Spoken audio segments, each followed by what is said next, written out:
And the funny thing is, I made sure that the new intro said, "Join us Monday nights," because can't always guarantee when we start. I mean, it is what it is. By the way, is it odd, Xander, that I enjoy watching Crispy's Tavern? Is that odd? No. Crispy's, because they are really funny. They are really entertaining, funny, and they're to really good. watch. They're really They good. are good. They're a little too Yeah. long for me, but Yeah, I agree with that. Often I will go in and I'll clip the video so that I can find the spots that I like to watch. But I don't know all the terminology that's going on out there. But whenever I want to learn that terminology, I go right to their podcast and I start listening to what they're saying, and I'm like, oh, that's what that means. Like, I honestly didn't know what incel meant for the longest time. I was not clear. I'm still not clear what it means. Involuntary celibate. Yeah. Bill probably knows more than I do. Just about that. ask their right hand if they're celibate. Are you celibate? All right. I found It's like Farmer Bro is involuntarily celibate because no one would touch him because he's an absolute creep and horrible person. So that's what they mean when they refer to someone as incel. Okay, that makes sense. Yeah, I got see you. a Mogger Bro running around with his red. Well, hat you would on. think an IT Women guy don't would like have me. Why? You would think an IT guy like me would have some kind of understanding of acronyms. I'm not exposed to the cultural social media that as well as most, so I don't always know what they mean by those acronyms. He's a simple had to farmer, research. folks. I didn't know what it meant. I had to research. I'm a simple don't know DM and a simple corn farmer farming of things. 5 acres. Yeah. Oh my God, you should see my asparagus. It looks amazing. I'm so happy it came in. All of my garlic is like coming in. I was so stoked. Something ate all my zucchini. I had 120 zucchini plants planted. Jeez, that's called a gopher, bro. No. Actually, it got taken out by something called white fly. Or these little ravenous vegan. It's these little tiny flies at night that settle on the leaves. They spend the whole night eating the leaves. It looks like somebody took a shotgun to each of the plants, like pointed a shotgun at it and went, and like they all just peppered with little tiny holes through all the leaves. I'm like, that's never happened before, but I guess there's research that needs to be done so I can figure out how to deal with that.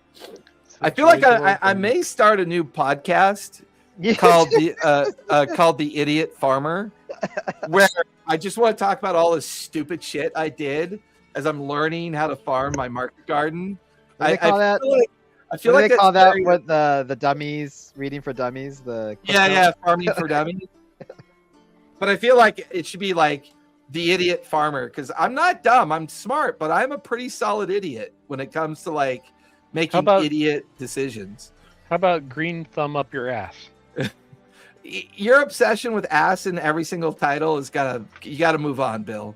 You gotta move on. It only works for certain things. Bill gave me sad face. Hey, Bill, is your right hand celibate? Is his right hand a virgin? I'm left-handed, so yes. Me too. Hey, I'm left-handed also. Who else is left-handed? Oh my God! Are we all left-handed? Yeah, left-handed. Except for the freak storyteller. That's amazing. Yeah, I'm ambidextrous. That's why we don't understand him. I'm an alpine skier. Wait, how the fuck do I send a picture through? What? I'm an alpine skier. I get it. Reign of the Red Tide. I go to messages. Oh, I guess I can just cut and paste it. What are you looking for? Well, I want to send you guys a picture. You can actually technically just drag the image directly into the Discord channel that you want to share it with. You tell me about all kinds of stuff you think I can do. It doesn't work. Oh my gosh. I love you guys. So the last session opened up on the morning of the crew's second day in Timberbrockton. Mordain begins showing early signs of vampirism, experiencing light sensitivity, strange behavior with his own blood, and an unsettling hunger while staring at his crewmates' necks. Meanwhile, Bungo discovers his pet myconid has jumped ship, leaving behind a trail of necrotic decay. While investigating, Bungo is attacked by a piece of the rot which latches onto his hand and begins to decay into his arm. Panicking, he runs onto the shoreline. Here he finds Maggot, who violently shoots the parasitic creature off the back of Bungo's head, only to find out that the creature was inducing hallucinations the entire time that it was attached to Bungo. An eccentric hobgoblin named Gron witnesses the commotion and catches the creature. He reveals these parasites are known as brain squids, dangerous entities usually contracted from the environment of hags. The crew soon realizes that Cinder, Kunlun, Skrilo, and Mordain were all secretly infected during their recent battle with the sea hag. Slick manages to cleanly freeze Cinder's parasite off with a ray of frost, while Cinder uses her newly learned lightning bolt spell to blast the creatures off Kunlun and Skrilo. Mordain, utilizing the new vampiric speed, intercepts the lightning blast to destroy the one that he grabs off of himself. Gron reveals his true identity to the party. He is a cursed disciple of Nomad Gaia, the hobgoblin god of torture. Tasked with ferrying souls to the underworld, he proposes a deal to the crew. He possesses a map and a key to a secret back entrance leading in to the vampiric Old Salt Council treasure vault beneath the spire. If the crew helps him break in to retrieve the stolen soul-ferrying device, he promises to ferry the soul of Pavel the vampire who bit Mordain to the underworld, which would break Pavel's sire bond and cure Mordain's vampirism before he fully turns, if that's his choice. The crew, though, regroups at the Red Tide to plan the heist. Slick successfully completes a magical soul projector orb that increases the spectral pirate crew's operational range up to a range of 4 miles. However, during the planning, Mordain feels Pavel's cast detect thoughts on him, alerting the vampire to the impending robbery. Realizing that Mordain's mind has been compromised, Cinder and the rest of the crew secretly decide to feed Mordain. Secretly? I think openly decide to feed Mordain false information to trick the vampires, secretly agreeing to execute the heist during the daytime while the undead lords sleep in the undervaults of the spire. When were you guys planning this break-in? Was this a morning break-in, a nighttime morning break-in, right? You guys are going to do a daylight break-in? Yeah, dawn break-in. Go ahead and click off a long rest, because I think we were in the midst of a long rest activity. So you guys could go ahead and click off a long rest with the idea that the following morning you were going to begin your the process of breaking in to the vaulted area through the Mold Earth spell that Cinder has available. Are we still under the effects of the last Heroes Feast? You can do another one by activating the device on the ship. Okay. Because it is technically a 24-hour cycle for the Heroes Feast. Okay. I'll go up to, after I wake up, I'll go talk to the head thing. Yeah, head piece. Your head. What do you call it? The head. Figurehead. Thank you. Yeah, the figurehead hangs off the front of the Red Tide. Hi, man. Hi, lady. Hi, man. Oh, hello, Slick. How's it going? Well, I'm just hanging around. You're funny. Hey, you Okay. would be so nice as to give us another one of those boosts, will ya? Of course. She closes her eyes and you watch as she animates briefly and then turns back into her wooden form.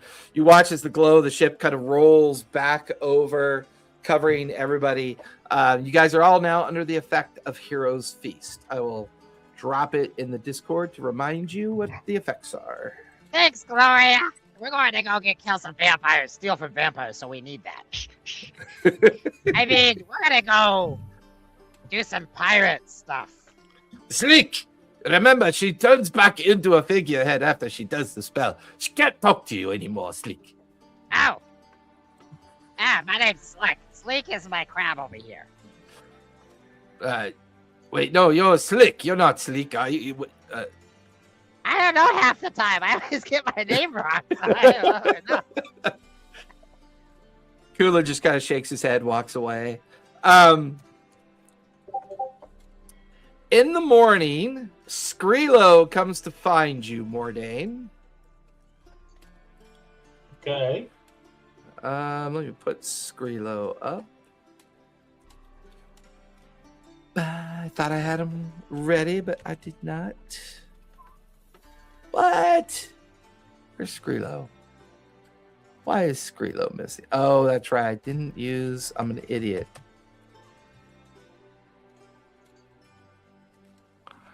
Is that Skrilo? No, that is not.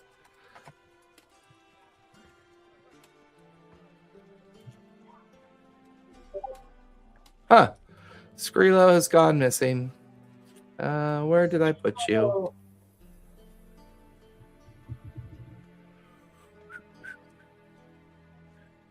Or is it Kuatoa? Oh, yeah, it's the Kuatoa Smith. Duh. I'm an idiot. My apologies. Your words, not mine. Skrilo comes to find you like early morning. You can see Slick is over talking to Gloria, the figurehead, kind of invoking the magic of the hero's feast. Meanwhile, while everyone else is kind of prepping, Cinder's packing her bag for the B&E. Skrilo comes up to you. Mordain, I have a proposition for you. Okay. I have been experimenting with a form of simulacrum, but more on a lesser scale. I have this amulet of mind shielding I want to give you. I think this will prevent Pavel from reading your thoughts. However, I know that the plan was to feed Pavel misinformation to cover you and your friends breaking into the vaults. Well, I made this. And he holds up this like blob of flesh in front of you. And it looks like it's like this tiny little voodoo ball of flesh. Okay. I just require a token of your person. It can be hair, it can be a fingernail, it could be a bit of your blood, if you don't mind.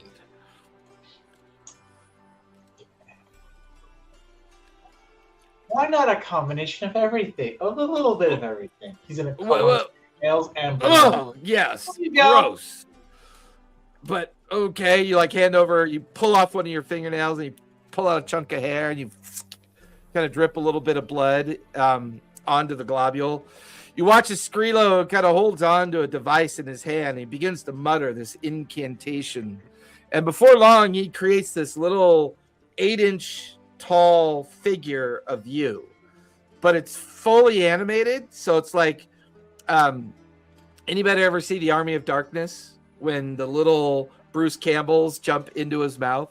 It looks Yes. exactly like one of the little Bruce Campbells, only it looks like Mordain. Yeah. It's like doing a little dance on Skrilo's hand, and you're like grabs it really quick. So what I'll do is I'll cast some kind of charm effect on this. This will allow Pavel to think that he understands what's coming. As long as you keep that amulet on, you and your friends will not be in any danger of Pavel reading your thoughts. Well, good luck, Mordain, and thank you. And it's like as he turns to walk away, the little version of you has its like arms out towards you, like, no, like he doesn't want to be dragged away from you. Bye. And then Skrilo disappears below decks. The five of you eventually gathering up all your kit. Is anyone bringing anything of special purpose for this job? Yes. What are you bringing? I'm bringing a holy water squirt gun, and no, I'm just kidding. I wanted to make silver bullets, for my guns. Okay, we'll say that you made those with Slick during your long rest activity, even though he kind of used that time to finish off his boots. Because you now have your boots, Slick, correct? Those are... I do. You finished those off. And I'm assuming, Slick, you're bringing the orb? Or who has the orb now? No, it's up by the center mast. 'Cause Okay. It's freaking huge. That's true. That's true. It's imbued into the ship. Yeah. Kunlun will be responsible for activating that, assuming the captain wants it activated at some point. I know that Mordain finished his kind of chaos tentacle thing effect that will surround the ship whenever activated. Cinder had imbued flames and blood, I think, or flames into the sails. Who did the blood into the sails? Was that Mordain? That's Mordain's weird. That's Yeah, right. I thought it That's was the inherent. inherent ability of the sails. Yeah. That's right. That's their inherent ability. That's part of their curse. Where Mordain did the thing where the ship becomes surrounded in tentacles when it's activated, and Cinder allows flames to erupt from the sails as well as part of her intimidation aspect of the ship. What kind of potions does our Myconid friend have for us? He has a potion of greater restoration and a potion of heal and a potion of plant growth. Those are the Okay. 3 he was able to produce through the night. Cool. Who wants what? I mean, you can put them in the party inventory. That way people can take them when they need them. Probably a good idea. Okay. I'm gonna do this.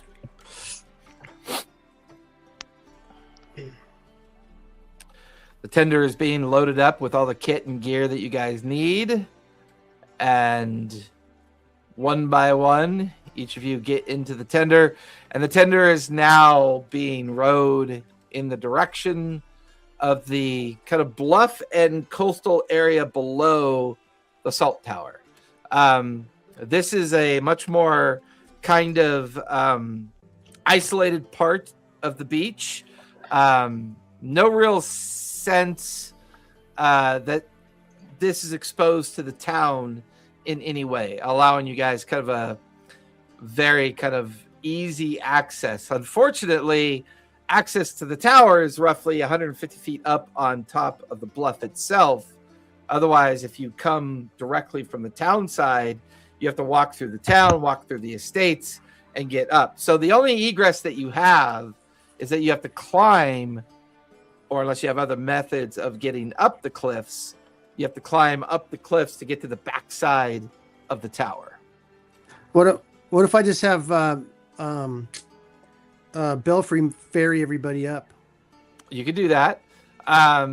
So as Belfry comes along with all of you, he'll land on one of the outcroppings of rocks.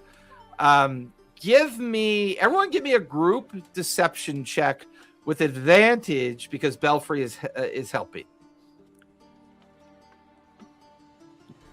Deception. That is an 18. Nice. Come on. I got an 11. Well, don't forget that's with advantage. Did it roll with advantage. advantage? Oh. Roll again. Yeah, it's with advantage. Come on, That's deception. worse. 9. That's better. Okay.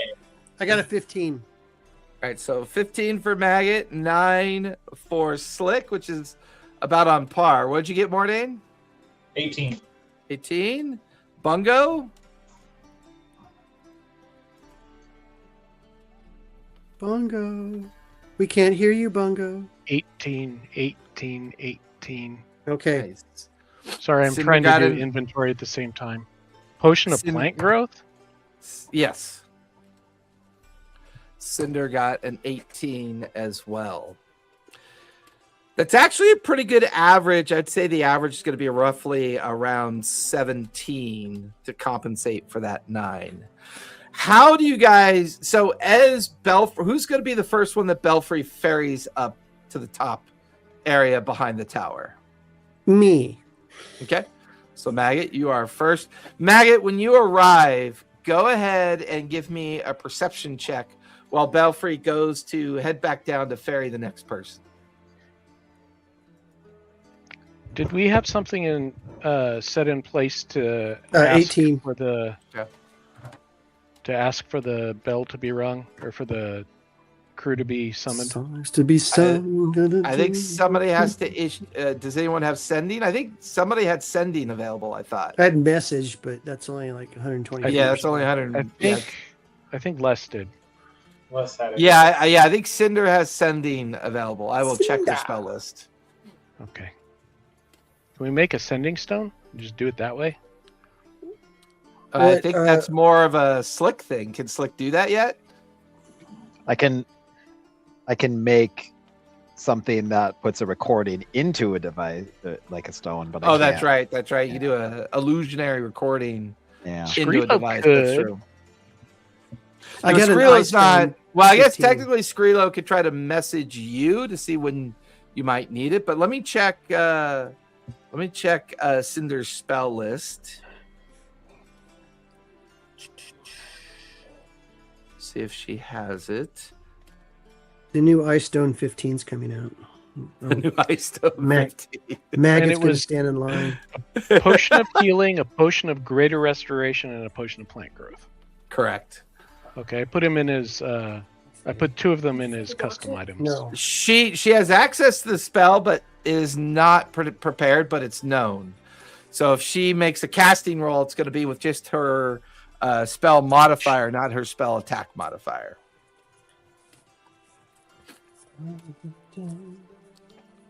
Maggot, with your 18, you're now at the base of the tower.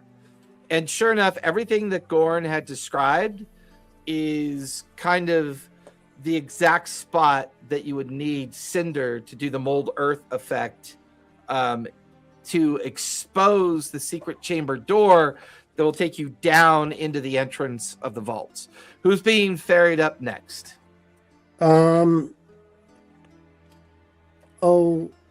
captain. Okay, Bungo, Captain you Bungo. get brought up as well, as Maggot and Bungo are now at the base of the tower. Bungo, give me a perception check, if you would, please. Oops. Ah!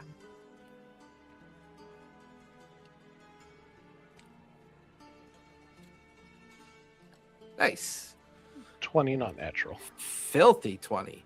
Standing up on the bluff, watching as Belfry is going down to pick up the others, you look up the side of the tower, and to the credit of the tower, when you had gone in with the others, there are no signs of any ancillary doors or windows, kind of confirming that these particular vampires that probably run this place are probably using either the mid-tier section of the tower or the lower roots of the tower as a means to avoid the sunlight. They're probably either in the vaults somewhere or somewhere up in the tower, but you're not entirely sure.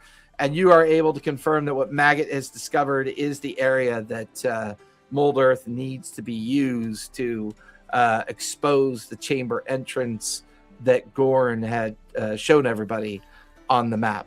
So I'll have Cinder be the third one brought up. She will begin to prepare Mold Earth. I have it as a cantrip. Oh, that's right. You have Mold Earth. Yep. So you can now begin to mold Earth and begin to try to expose the chamber door. Who's next on Belfry's list to come up to the tower base? I'll go, I guess. Okay. Who's been nice to me? Yeah, Slick will go. That's a real question. So Slick, you are now on the back of Belfry, getting flown up towards top.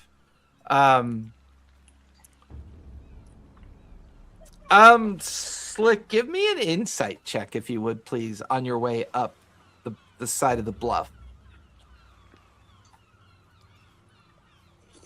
Oof. A 6. Boy, your rolls are spot on tonight, bro. Wait. Do I have Do I have an inspiration I can use? I'm gonna add a decent. Well, let's try it and see what happens. Hey, 6. All right, 12. Nice. There is a definite creepy feeling about this place. It's, you don't know what it is, but by the time you're kind of like arching up the tall cliff face to get to the base of the tower. You can see Bungo is there. Maggot's keeping an eye out. Bungo is in the process of molding earth to expose the chamber door. There's something about this place that doesn't feel right. You're not sure what it is. It doesn't feel like a trap or necessarily, it's just an overall feeling of kind of an odd feeling about this place. Mordain, you watch a cinder gets flown up first before you, and then it'll come back for you. Mordain, you're now being wait a flown minute up as well. Yeah. Hey guys, do we trust Mordain? No. Okay, just checking. Not since after what we learned about him recently about him being a spy. Right. Bob. Why are we bringing him? Why? Because he's part of the crew. I mean, do we really all trust each other? I only trust Bungo. You do notice that when Mordain lands with you guys, he's got this brand new amulet on.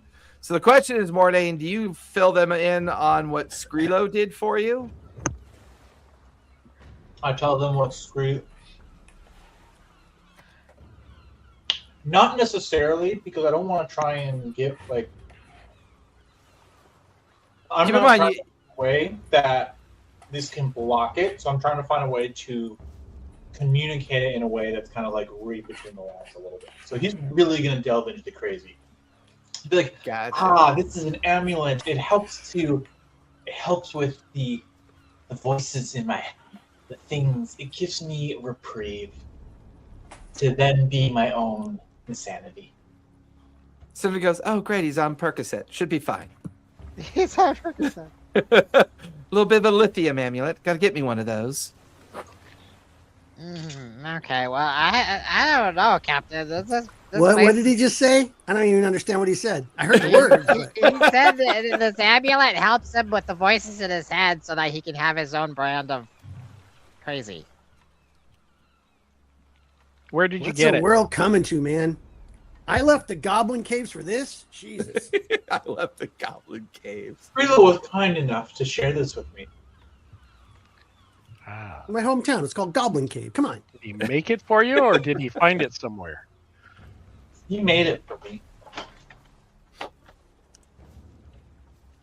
I don't know, All right, Michael, well- this place feels really... it's going to be the Wibbly, the Gibblies. Yeah. You think? Fucking vampire. There's fucking vampires here.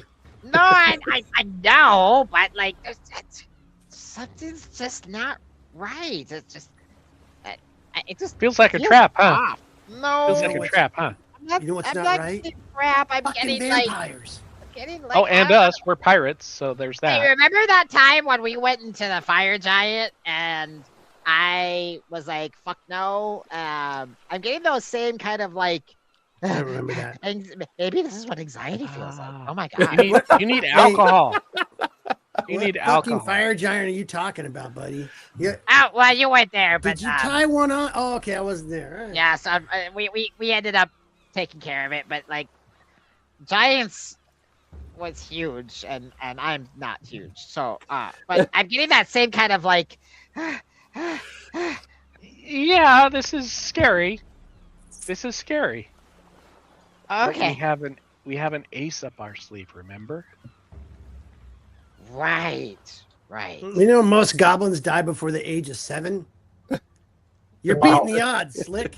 That means it's time's about It's due. actually true. That's what's so sad. Come on, man. Are you calling me old? No, I'm calling you. You beat the fucking odds, man. You got Okay. this far. If you die now, it's like you're Well, ahead. I'm not being up here makes my odds feel more even. Yeah, we're ahead, man. If we die kings, man. I can't not die children. here. I don't want to be Sucking on a resurrected as a moth food. vampire. I've got so much work to do. I've got so many things I gotta create still. I gotta figure out the eternal alchemy. It's just You should have worked harder. oh. But I Okay. can't change that now. Come on, Slick. See, I'm Slick. Come on, Slick. We turn our noses up to you and we walk away. I can help you have projects can help you outstanding. I'm make sure sure you everybody don't did come when back they as a died. vampire. What was that, Mordain? I can help you make sure you don't come back as a vampire. How do you feel about something other, though? Oh, And for the two decide. as a powerful eldritch being, I mean, that would be pretty cool. I think he wants to make you a vampire. Are we going to be a vampire pirate crew? Is this what's going to No. happen, Mordain? No, Are you going to suck our blood at night and then I don't even like the we'll all taste be of blood. vampires? We can only much like sail at iron. night. Is Cinder on her way yet? Yeah, it's like, Yeah, like Cinder's the last one to land. Is she Well, late are we tonight doing just- this or what? excuse me? Let's go. Yes, let's go. Let's do Come it. on. So, Bungo, you have now cleared you shift the first 40 square feet of earth away, and then you shift it again, and it exposes a kind of like 20-foot drop down into the bedrock of the foundation of the tower, and there's this just rusty kind of iron door. Bet With that's gonna make noise. With an obvious key lock, on the entry point of the iron door, where you would, it's got a big old rusty handle. There's a keyhole right below it. It looks thick and old, like it's been there for a while. This pretty much looks like the door that Gorn was describing. Were we supposed to bring Gorn? No, he was I just. thought he wanted to come with us. Was Gorn supposed to come? I don't remember. Yeah, he was supposed to No, come with he's us. got the key. Oh, that's right. He's got the key. So yeah, we'll put Gorn there with you guys. Oh yeah, found it, Bungo. Good. He kind of climbs down into the exposed hole. He walks up to the iron the iron door. He pulls out the key, puts it in. He kind of cranks it over. There's this dunk sound, and he reaches over and he pulls on the ring and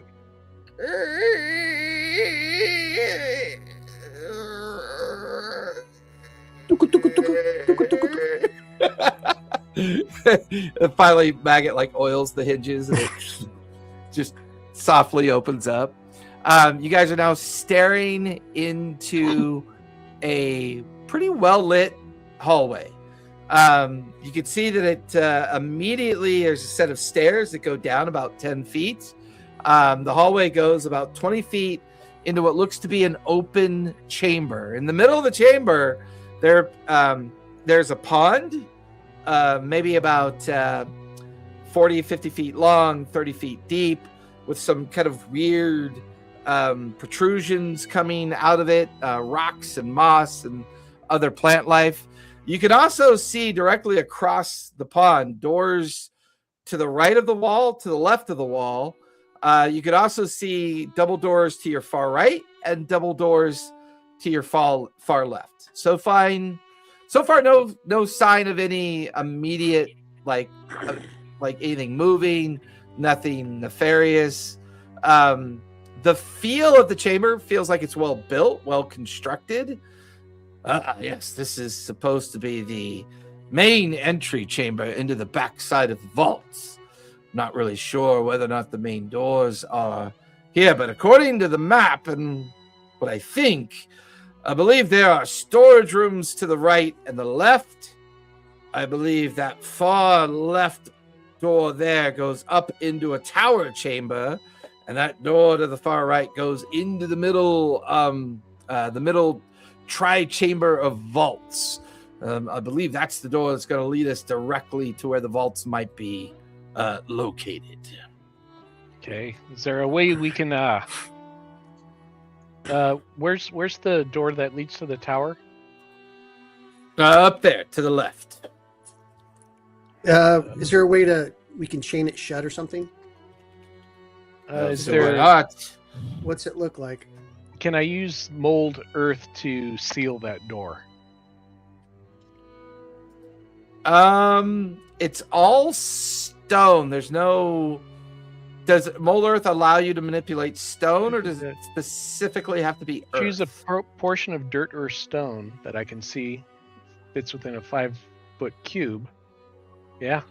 Yeah, if it says stone, yeah, you begin to walk over to that door, and you begin to use your cantrip to begin sealing that door by piling mold earth on top of it, and before long, you've molded the stone and earth to kind of peek up in front of the door, now blocking the door.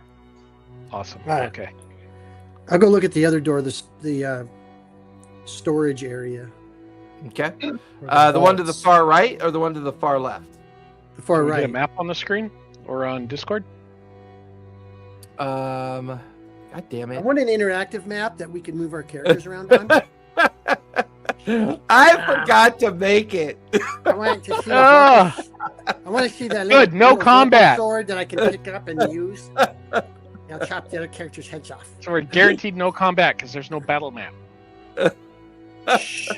Man, don't jinx us. Fucking A, man. What do you mean, Jinx? Aren't you the war-hungry You know what? little bastard?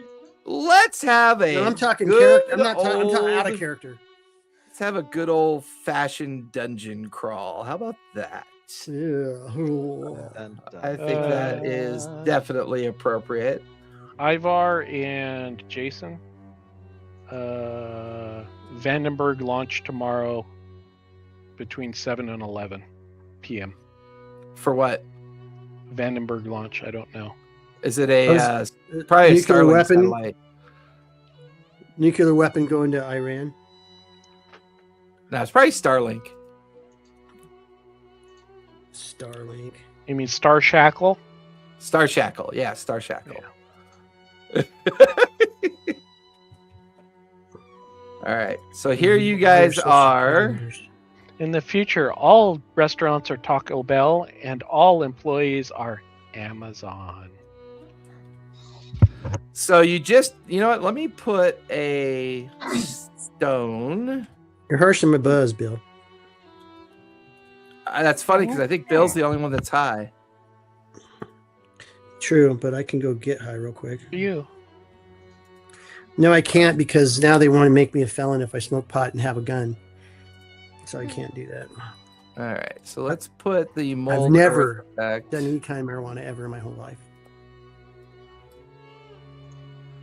All right. So the mold earth is now blocked that door, which you believe to lead up to the towers.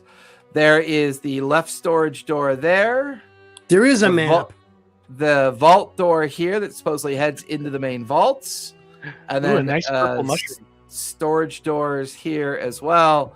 You guys have come into the main chamber through the stairs and through the open iron door into this location. Oh, I'll go I to will say, I'll say that Bungo, which by the way, Bungo, you need to make a new mini, one that's more piratey, Okay. or more captainy. So Bungo is over here after doing the mold earth. maybe he's just low key pirate. He's Do a we have to low-key look pirate. like pirates? There's all kinds of different kind of pirates. I mean, he could be a Somali pirate. He could have like an NBA shirt on of a team that was supposed to win but didn't. You're such an ass. Slick, where would you like? Well, Maggot, you said you wanted to go look at the one to the left or the one to the right? He has a Ghostbusters shirt on. You asked you a question, Maggot. I said I want to go to the one that we didn't block up. Okay. There are more than one that we didn't block up. The one that's supposed to go. I said the one that's supposed to go to the vaults. Yeah, give me an investigation check when you get there. You start investigating the door. Okay. Can I also get a roll for looking at the mushrooms as I'm walking around? Yeah, I give got me a nature 19. check. 19. Yeah. On the top of the door, you could see two magical glyphs. You get the feeling that this door is definitely trapped. It is also locked. there are dual locks on the door as well. What'd you get for your nature check, Bungo? 19. 19. This Right. most of these mushrooms that you see here in the middle of this pond-like area, they are not native to this environment. Somebody has grown them here with specific purpose. These are actually corpse mushrooms. These will only grow in environments that are exposed to a large number of corpses. Are they valuable, and can I use them in potions and such, or bring They them back can to the be. ship? Yeah, they I can be will- refined and used in potions. Yeah. I will carefully harvest and during downtime while we're doing shit. Piece of shit. Okay. Maggot is over at the vault doors. The Gorn is going to go and check these. Mordain and Slick, what would you two like to do?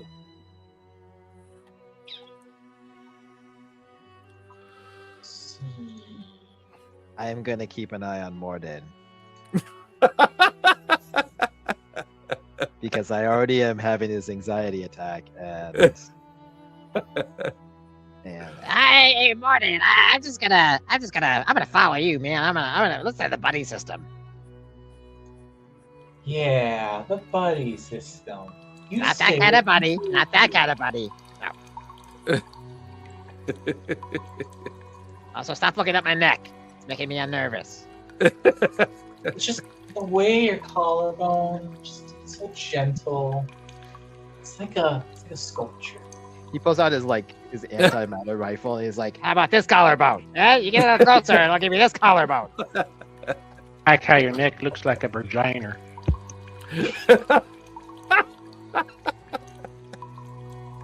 So, Mordain, what would you like to do? How do you know what one looks like, though? I will go to the right, head for the doors. The one where Gorn is, or the one over by Maggot? Gorn. Why are you always in that hard pose? Like you've 'Cause just it's a nailed warlock. the landing. Warlocks are always in a hard pose. Like you just Their nailed the nature. landing of, of an Although I worship think event. it might be time for a mini that matches your background image, the dark hair, the obvious journey towards the pantheon of patron of chaos, I think. Agreed. Did I already send you my maggot? Okay. Is that my guy? No, it's the just hell? one I found. No. I'll have to make one. I'll have to make a pirate maggot. Yeah. I thought I already Wait, did. is that orc's name Gorn, Gorn? Correct. Like with his- the killer silent monsters S. from Star Trek? Yep. Yes. Oh, great. He has a boulder. So it'll piss him off. Do the judo chop. Take him down. Judo chop. Ah! Ah! Double foot kick. Getting the Shatner fight in the San The Bernardino Shatner. Hills. Do the shaft by the Mormon rocks. Bungo, there's definitely a weird vibe when you're near the water's edge harvesting the mushrooms. The water is brackish. There's kind of a rotted smell to it as you hover over the edge of it. Gorn and Mordain are examining the door. Mordain, give me investigation, if you would, please. With advantage, because Gorn is helping you. Oh, by the way, it's not Gorn. Sorry, it's Gron. Thank you. Okay, that's better. Gron. Yeah. That is an 18. 18. This door is locked, but it is not magically protected. There are no sign of glyphs or wards on this door compared to the one that Maggot is currently examining. Hey guys, give the water a wide berth. I think there's something in it that's probably not good. Now you tell me. All right. So what does the door look like that I'm looking at? The door you're looking at is double locked. There's 2 locks on it. It's also double glyphed. It appears to be protected with wards that if you interact with the door without dispelling the wards, they will go off. And you get the feeling that the locks may be trapped as well. All right. Hey, Cinder, can you help me with these glyphs over here? Of course. Let me take a look. She'll come walking over and around to get alongside you. Well, I'll Gonna get have- behind her. Get behind her. Yeah, I'm gonna get behind her. I'm gonna get She's exploded. going to make an Arcana check. That already happened to me. Dirty 20. She identifies one of the wards as a ward of paralysis and the other ward as a ward of lightning strike. The only way to get rid of these wards is to dispel them. All right, well, you're up. She goes, of course I am. Of course I am. Hold on. Let me. What do we All use right. to make the miniatures? What? What did we use to make the miniatures? Hero Forge. Hero Thank Forge. Mm. Cinder is going to make a casting roll for Dispel Magic at the, let's see, I think at the 3rd level. There's no way to do. That's a natural 1. That is an automatic failure. Didn't she have a 20 from last session? Yeah, Oh shit, she she did. You're right. Automatic did. success. Automatic success. So in that case, she will cast Dispel Magic, which you notice that the glyph of paralysis fades, the magic of it kind of cracking away. She will now re-roll for the glyph of lightning. I should do that one. Should have done the lightning. I could deal with paralysis. That is a 3 plus 7 is a 10. That is going to fail. So she will have to roll D100. That's why I told you I backed up. Let's see what she got for her D100. That is a 44 and on the arcane table. That's a dirty Harry roll. No. All right, so everybody, let me see who's all within 30 feet of her. Hey, I said I backed up, man. You didn't move. Well, me. you didn't say how far you backed up. I would assume that you backed up behind her. 35 feet. Fine, whatever, man. Genius. Back up and it's true with 5, me. 10, 15, 20, 20. So, I put the boots on. let's see. For this effect, this is the scatter failure. Mordain and Maggot, roll a D100 for me if you would, please. Man, And I will roll one for Gron. And I will also roll one for Cinder. Oh boy, I got a 17. All right, that's 17 feet. Dude, She stop. got 54 feet. oh my god, I got a Gron. 9. I got a. You guys can look at it. I got a 9 on a D100. And Gron got a 29 feet. So not too bad. 54 feet. Cinder gets randomly teleported on top of the mossy mound in the pond. Mordain, what'd you It's a roll? monster. I got an 18. That'll put you 18 feet in this direction. Maggot, what'd you get? 9. That'll put you 9 feet at the edge of the water. Gron will be teleported to the interior of the chamber here. As the spell effect scatters everybody in random directions and the spell fails, the lightning glyph is active. You notice at the moment that she is teleported onto the top of the rocky mound, the surface of the pond begins to boil as this massive creature erupts from the base of the pond. I Yeah. need everybody to roll for initiative, if you would, please. I thought we weren't having combat today. Not enough role playing for me. Jesus Christ, I rolled a 1. Jesus Christ. How the Nice. hell are you? Initiative roll 12.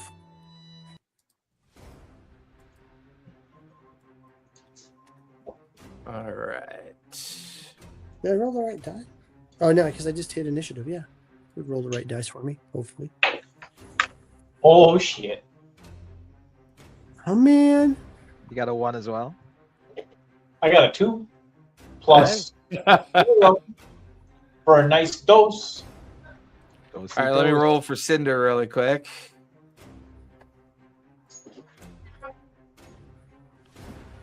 Cinder got an 18, so Cinder's going to go after Slick.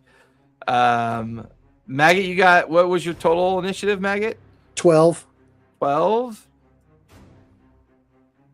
All right, so with that, Slick, you are up with Cinder on deck. And when this creature ruptures out of the water, you can see dozens of zombie-like creatures kind of flailing their arms and kind of gnashing their teeth as they're all kind of congealed into this like greater kind of like creature with its own kind of like arms and legs and like this necrotic and bestial looking face. But the main body of a zombie kind of like is slightly larger and it's almost as if like this is an amalgamation of zombie creatures. This doesn't feel like an undead creature. This feels like an aberration. Now, as we attack this thing, are the zombies going to come off of it and attack us separately? How do you know? You have to find out. All right, Slick, what would you like to do? I guess he'll take. He already has his antimatter rifle out from. Yep. Whatever. So he'll just say, Ah, shit! The fuck is that? And I need some of those parts. No. I need some of those parts. Nice. 23 to hit. Yeah, that'll definitely hit. Roll for damage. 33 necrotic damage. Nice. You notice that when your shot hits it, you watch as pieces of the creature fly away and then begin to immediately kind of reform partially. You get the feeling that it is resistant to necrotic damage. Okay. He's going to put his rifle away with a crack and Okay, guys. and he's going to shoot off two rays of frost. Okay. Quick, Mordain, bite its neck. Oh! I'm going to do 3 rays of frost. God damn it. Oof. All 3 miss, unfortunately. All right, that's it for me. Fish and Slick turn. Okay, let's go. Let's head back out. Yeah. Cinder. He's like backing away. He's like, Okay, guys. Have fun. Cinder is going to cast Firebolt, which will hit for 8 points of fire damage. She will cast it again at disadvantage, but the first one's a natural 20. Second one is a 22. That will hit for 11 points of damage. She'll then do a third. Well, no, she will. She will do a ray of frost at disadvantage. 21. And a 17. 17 will hit.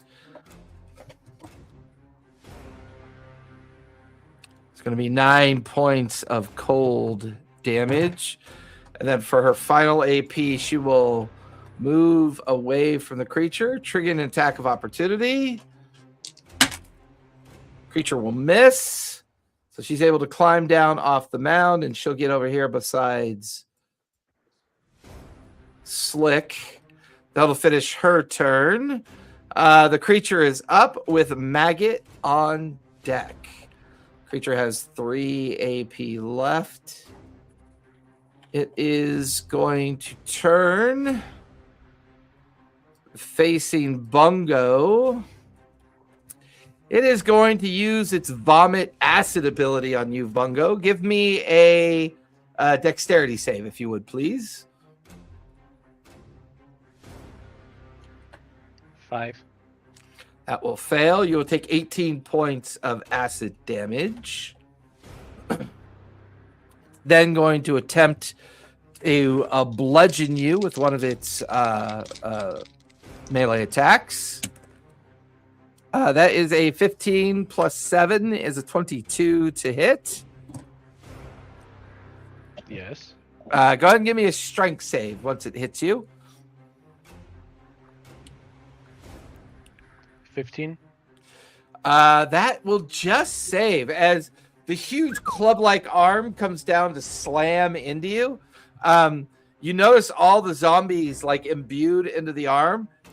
Those individual zombies try to grab onto you and begin to pull you back up towards the creature, but they can't quite get purchase on you, and you're able to kind of like tear away from the creatures as they are unable to grapple you. You will take 18 points of bludgeoning damage, however. Oh, shit. All right, creature has 2 AP left. It is going to move away from you, so if you want to take an attack of opportunity, you can, or you can choose not to. It's up to you. Can I attack with a spell? I think if you have this, I think only if you're like a spell sniper, I think, or a warcaster. That's like a warcaster ability. I'll just attack it with, I don't know.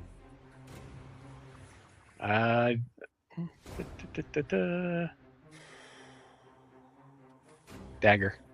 Dagger? Okay. 17. 17. Oh, wait a minute. It's the Battle Chef Field Dresser. Okay. Yeah, it's only 1d4. Does 17 hit? 17 does hit. Sorry, I thought I told you that. No. 3 points. 3 points of piercing damage as it moves away from you. It's going to move into the hallway with Slick and Cinder. It's now got 1 AP left. It's going to attempt to slam. Oh, it takes an extra 1d4 fire. Go for it. 1. All right. It'll miss Cinder. That'll finish the creature's turn. Maggot, you are up with Bungo on deck. Okay. I'm going to get to my weapons here. I'm going to, let's see, where am I at? You are right here, and the creature is right there. All right. It's about 5, 10, 15, 20, 25, 30, 30. It is 40 feet away from you. How deep's that pond? The pond is 25 feet deep. Jesus Christ. Let me see the rest of the room. I can't see it all. Oh, there we go. Okay.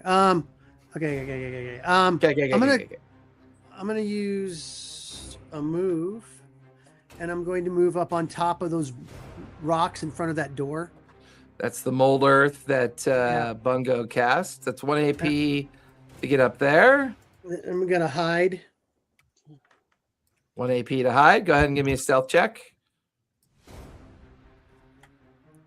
Okay. God damn it, man. 15. 15. Okay. Definitely beats its passive perception, so you're good there. Okay. Now I'm gonna fire. So that's 2. Okay, now I'm gonna fire my rifle at him. Go for it. Let's see where we at.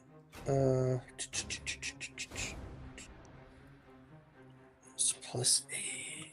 That was my. How far away is he now? He is 40 feet away. Okay, perfect. Okay, I'm good.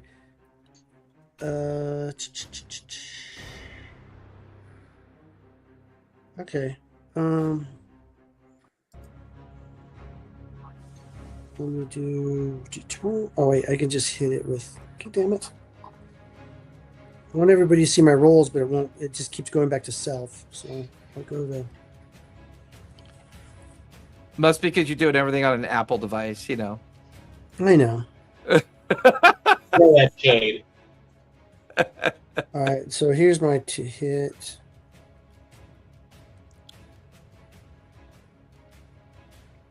Why isn't it telling me what I got? Hang on a second. Why isn't it doing this? Yeah, it doesn't show you doing anything in the log. Dice rolling is messed up on this thing. It's been hiding my rolls almost as soon as I roll them. I know it's result. like really weird. I'll just roll normal because this thing is not doing right. Go for it. Sorry, guys. I wanted to use D&D Beyond, but 16, 17, 18, D&D 19, Beyond. 20, You 21. too can spend 5 minutes to make a simple ability check. Yeah, 20, 21. Beyond, where you don't know what your rolls are because they disappear on you immediately. Yeah. You too can get D&D Did- Beyond. And Did you guys hear that they made Lich a actual character ability now? that you Yeah, can the Unearthed get it? Arcana. Unearthed Yeah. Arcana dropped the villain subclasses. Yeah. That's kind of cool. Eh. Eh. All right, what'd you get, Maggot? Who gives a fuck about D&D? 21. 21 will definitely hit. Roll for damage. I mean, how can they ruin any more? I'm sure they can if they think hard. Okay. nope, because they're going all third-party content now. Yep. Mm. Oh, I Which is- wonder why. Because I know, takes I know. zero Because they fucking create, effort because they for create them. crap. That's good Zero for effort creators. them. Now I can just plug a Uh, bunch of shit into Chat GPT and make a module. Heck yeah. 14 plus a backstab. Stab. No. The creature's rare armor class is 25. It has faces on all sides because it's made of many bodies, and it's looking at you even when it's Hey facing man, I'm away trying to from you. add, dude. Shut the fuck up. So 24 points of damage. Nice. 24 points of piercing damage. And you didn't chip into the money pool for the pizzas, so you don't get to go. So Aww. That's cool. Okay, and then I'll take a second shot. Okay, go for it. and you stole my Coke. That was totally my Coke. Yeah, that was my classic Coke you stole. Uh-huh. Dude, stop double dipping. My Jolt Cola. Leave my Jolt Cola alone. Mom! So 17. 17 will hit. Yeah, roll for Oh. damage. Alrighty. And it's gonna just be regular damage, no backstab. I'm bringing backstab back, buddy.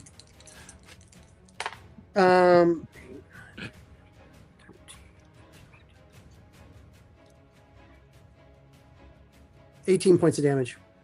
Nice. And every time you guys hit this thing and do damage to it, like pieces of zombie fall off into the water, or pieces of zombie fall off onto the ground.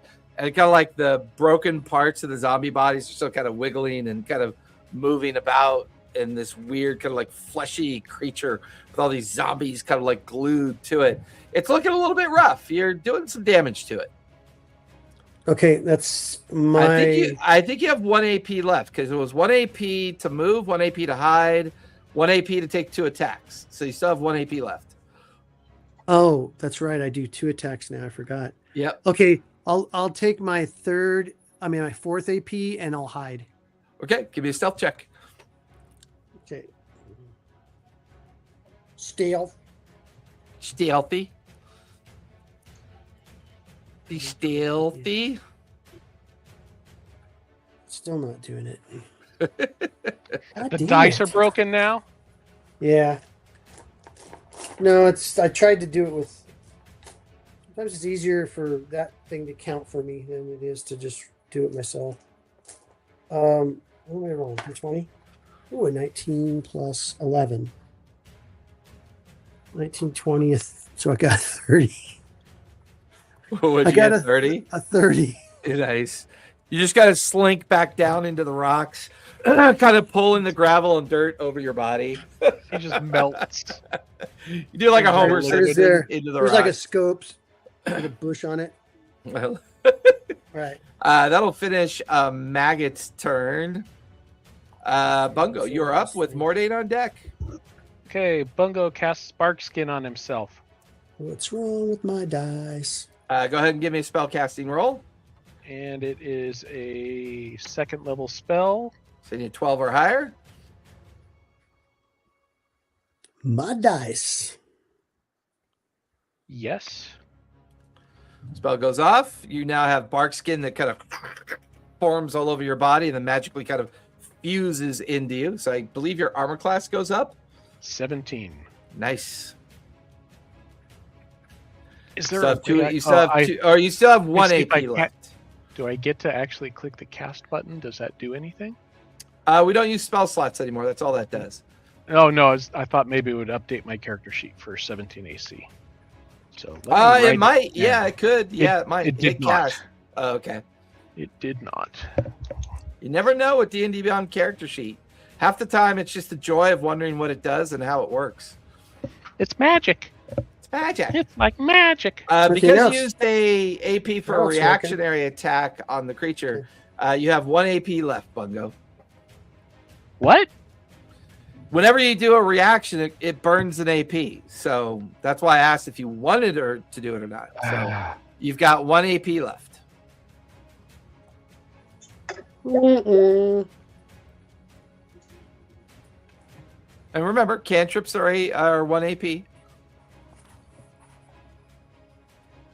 can always do a cantrip. You can always run away too. You can always run away and get out of there. Okay, guys, you bring the gold back to the ship. I'll see you later. Okay. You guys got this. I'm going to go ahead and do some paperwork. Oh, I cast administration. It's an AoE Yeah, effect. yeah. I cast I'll blast second it level with Starry administration. Wisp. Yeah, go for it. Make the roll. 17. 17 will hit. Roll for damage. 9. 9 points. What's the Starry Wisp damage type? I think it's radiant. Radiant. Okay. I'm looking. Yes, radiant. All right. That'll finish Bungo's turn. Mordain, you are up. Then we'll be at the top of the second round with Slick on deck. Great. What will the crazy bastard do? Go bite it on the neck. So I Tentacles will come out of the pool and pull it back in. can cast levitate on myself. That's a full spell though. Yep, that's 2 AP with a spell casting roll. Yeah, that's a huge one. You have LD, levitate dysfunction, can't get it up. Yeah, there's a pill for it. It's called spell plot. All right. That's worth a D6 inspiration there, Mordain. That was pretty cool. That was a good Well, response. Good response. Man, this is. Oh shit! So You said necrotic. It is resistant to necrotic, correct? So don't use necrotic, hint, hint. Got it. Well, resistant means it takes half damage. You know what? Yeah, which sucks. I'm going to cast Hex on it. Okay. I have to roll d20 then. Yep. Spell plus my spell attack modifier. The spell Yep. attack. That is a 13. 13 spell does go off. Creature is now hexed. Okay, and I. Is disadvantage on ability checks with the chosen ability? I'm going to make it disadvantage with Constitution. You got it. Good choice. It will now have constitutional disadvantage on saves and ability checks related to con. Perfect. Still have 2 AP left. Yes. Very strategic of you. Cantrips are worth one what's it called? One action point, right? What is? Cantrips. Yep. Yeah. Save versus con, what? Yeah, I will cast Eldritch Blast on him. You get 2 attacks with that yet, or is it still just 1? I am at level 5, which I think does that 2 attacks. Yep, I think it does at level 5. Level 5 warlock. I don't know if it does. Well, it would still say on your number of attacks for your. Just a character sheet says attacks, and then there's a number after it. Yeah. 2. It does say 2. Yep. Yay! 2 Eldritch Blasts now. That Not is- bad for 1 AP. That is a 12 plus 7 for a 19. Yep, that'll hit. Go ahead and roll damage. And do I have access to it yet? I have innate source. I did pick literally like combination of fucking bullshit. You said it hit, so I'm just gonna do that first. Yep. That is a D10 plus 4. And then plus a D6. 9. 10 force damage. 10 force damage. Go ahead and roll for your second blast.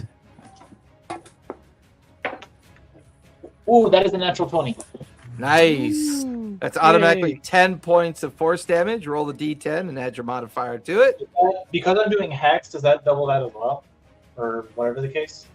No, because it's disadvantage on con-based checks. Well, it's disadvantage, but I thought it's a D6 damage as well. When you initially cast Hex or each time you hit the creature? Until the spell ends, you deal an extra 1. Oh, it's necrotic damage. 1d6 necrotic damage to target whenever you hit it with an attack roll. So the last It's hit still was 9 resistant to it, but force. yeah, you can maximize that 6 Yeah. and Well, that's roll it. it again, and then it will take the half damage of that as well. It was 9 force, 1 necrotic. Okay. So right now is 10 force and 6 necrotic damage. Okay. Uh, Yeah, that second blast just tore into it. You watch as a huge portion of body parts just kind of slough off into the water, disappearing down below. I would describe the creature as very rough at this point. 7 force damage and 5 necrotic damage. Okay. You have 1 AP left? I'm gonna go for another Eldritch Blast. It'll be at disadvantage because it's concurrent. Yep. 13. No. 13 will miss. Okay. Oh, that's a natural 1, so I can't do anything with that. Yep, that'll miss as well. That'll finish Mordane's turn. Slick, you're up with Cinder on deck. Okay. He takes out his. What does Wind Wall do? That doesn't stop. Makes a wall of wind. Yeah, but I It's a mean, wall like it of doesn't. fart Stops noises. melee attacks. It like- doesn't or stop. I think it stops like arrows. Yeah, it doesn't really stop like people walking through it, though, right? If I remember correctly. A wall of strong wind rises from the ground at a point you choose within range. You can make the wall up to 50 feet long, 15 feet high, and 1 foot thick. You can shape the wall in any way you choose as long as it makes one continuous path along the ground. The wall lasts for the duration, which is concentration up to a minute. When the wall appears, each creature in its area makes a strength saving throw, taking 4d8 bludgeoning damage on a failed save, or half as much on a successful one. The strong wind keeps fog, smoke, and other gases at bay. Small or smaller flying creatures or objects cannot pass through the wall. Loose, lightweight materials brought into the wall fly upward. Arrows, bolts, and other ordinary projectiles launched at targets behind the wall are deflected upward and miss automatically. Boulders hurled by giants or siege engines and similar projectiles are unaffected. Creatures in gaseous form cannot pass through it. Yeah, I'm gonna go with my original thought. All right, so he takes his elemental pistol out and he turns the rotation Chamber, barrel yeah. and to fire, and he's gonna cast Fireball. Yeah, go for it. Pew pew What the fuck? pew pew. No, that was a 7 to hit. What you mean for your spell casting? Huh? You're doing but you're casting Fireball though, right? Well, it's the elemental pistol that I got from Blackbane that I. Oh that I yeah. That's right. upgraded. That's right. Yep. So it's technically it's a weapon, but But you got a 7. yeah. around like deflects off the creature and rolls off into the water. I'll try again at disadvantage. Okay, go for it. 30-20. Dirty 20 will hit. Yeah, go ahead and roll for damage. And this is fire damage, right? So it's gonna be what level am I? What level is that's level 3, right? So it's gonna be level 3 fireball. Correct. This is when you'll realize that the creature is vulnerable to fire. So you could actually double your dice roll. Oh my. Okay. Well, I don't know what the dice is for that because I don't have that up. This is 3rd level fireball. I can drop that for you.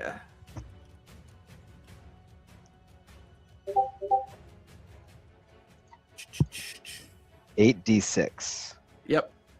Oh, what it? So does it do it? Okay, so it doesn't have to do the save because I'm using it as a pistol. Correct. Right. Okay. So 8d6. Right. So 8d6. Back to my sheet. Times 2, right? Times 2. Well, the damage times 2 or the. Okay. So the Damage Yeah. times 2. Yeah, you can either times it by 2 or roll it again. It's up to you.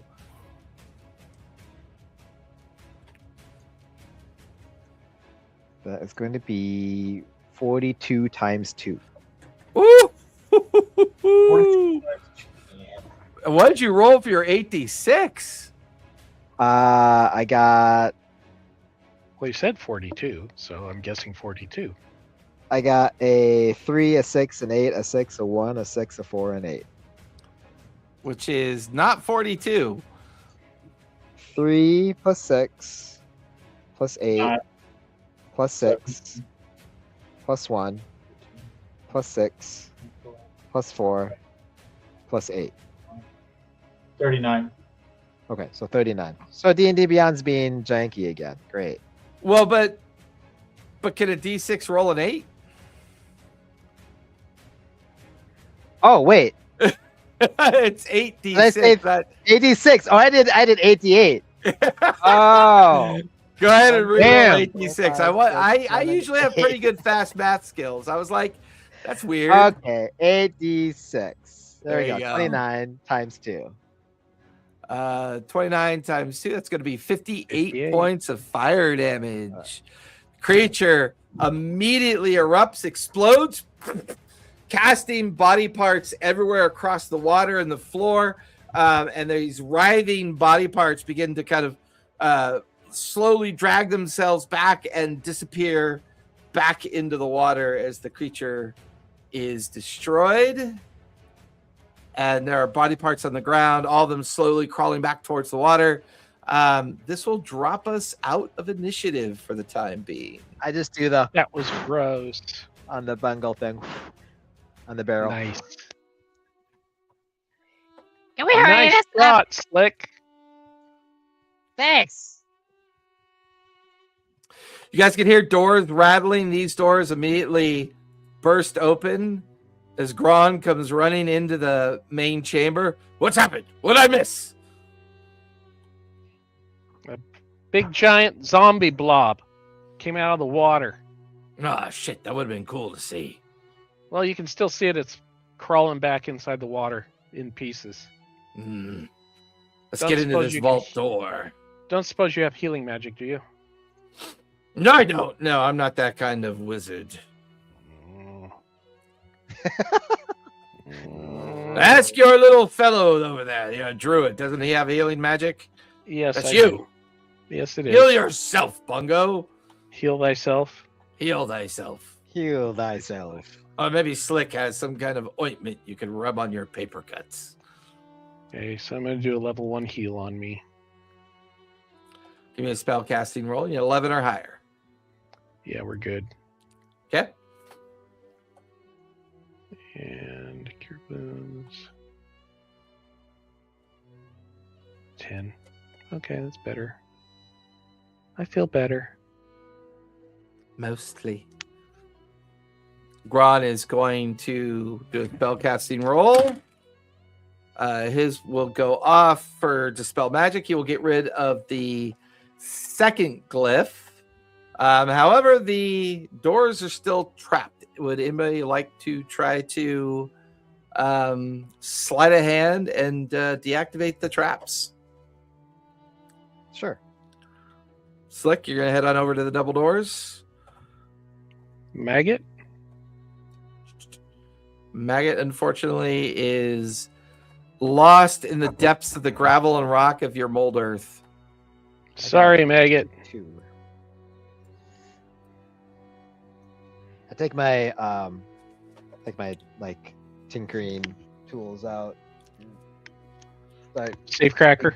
start janking the door, whatever it is, and start. Yeah. I got 22. Yeah, you Nice. You hear the spring inside the lock kind of ting, and like the little silver dart in the lock kind of falls out onto the ground. Ooh, I'm gonna pick it up, and I'm gonna hand it Okay. over to Maggot. I'll give Maggot a silver. The little dart. silver needle dart that you pull out of the trap. Yeah, he might like that. Okay. That's one of the locks disarmed. There's still one left that needs to be disarmed. I can do that one if you want. Okay. Maggot? Hey, here, I give you a silver dart. Thanks. I poke you with it. I'm just kidding. You watch as like 100 million points of poisonous damage start coiling up his body. I am immune to poison because of the. We Hero's all are. Oh Yes, yeah, we Hero's are. Feast. Yeah, that's right. That's right. I lick it. It doesn't do anything. You only get to do this a certain amount of times. Yeah, see. Okay. When in Rome. Okay. So what do I need? Sleight of hand. Yes. Show. There you go. 22. 22. Another silver dart. The spring-loaded catchment breaks. The silver dart tinks onto the ground as well.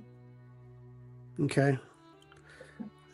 I cast another Go cure and light open it on now. myself. I did Good do. ones. Okay. I did all the rolls. They're in D&D. Gotcha. I'll open it up and see what's in there. Am I the only one that got hit that last time? I anyone hurt? think so. Yeah. I think Yeah. so. Okay, let's all run towards the door. So here in the No as the skipping. double doors swing inward, you can see this portcullis, like this heavy portcullis metal gate, about 40 feet in front of you. On either side of where the gate kind of meets the bottom of the hallway's edge, you can see these two huge skulls perched up on either side of the walls. What would you guys like to do next? Cinder, are those skulls magical alarm devices? I don't know. Let me check. She will make an Arcana check as she examines them from her. I believe they are probably traps or something to protect the hallway, would be my guess. Can you dispel them? I can try. I've not been having much luck. Let me give it a go.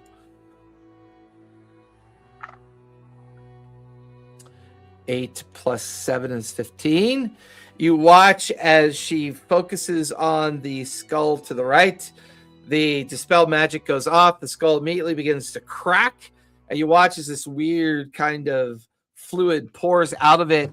And as the acid lands on the ground, it creates this like little miniature crater of erosion as the acid that was contained in the skull is no longer contained in the right side skull. She will attempt to do the left side skull as well. Guidance. Unfortunately, that doesn't I work for know. spellcasting rolls. But she get a 14 plus 7 is 21. The same thing happens to the skull on the left. Both skulls now appear to be disarmed. Maggot, you think there's any trap plates on the floor in front of starts us? walking. Okay, here we go. Wait. I'll go in and I'll check the floor and stuff for traps. As you get to the edge of the doorway, you start examining the floor. Go ahead and give me an investigation check as you start looking for any possible traps. Oops. Hey, Maggot, you see any traps? Hey, Maggot, there might be some traps in there. Do you see any traps? Hey, Maggot, look what at that do you see, one. Maggot? Maggot, Hey, Maggot, look at that you see rock. some traps? Maggot. No, Maggot. the one to the left of that. Maggot, What about the No, one that's right in right. front of you? Three- How about that one? 3 up and 2 right. You know, I ran into a Gron trap one time. looks at all of you and goes, if I'd known you were all idiots, I would have just stayed in bed. That's so weird. So if you roll, like if you do that and you roll on D&D Beyond under like your intimidation, Yeah, the dice just doesn't show up. that is weird. You must have something on your Well- dice setting that's causing that to No, I happen. looked at my dice setting. Oh, I don't weird. see it. 12. Let's see. What am I doing? Are Slight you on a tablet though? Are you investigation. doing it like on a tablet or something? Yeah. Maybe Ooh, that could one. be it. Yeah. Yeah. 8, 9, 10, dirty 20. Dirty 20. You notice that randomly positioned between the doorway entry and towards the base of the portcullis, you can see these randomized pressure plates everywhere. Some are clustered together, some are spread out. It would take an effort to kind of dance your way past all these pressure plates to get to the other side. But the hallway is definitely trapped. Give me an investigation check as you start glancing around to see if there might be a device nearby. 13 plus 11. That'll be a 20, 11, 24. Yeah, the other end of the hallway, Mhm. hanging kind of a little bit subtly in the corner of the hallway, you could see a pull chain.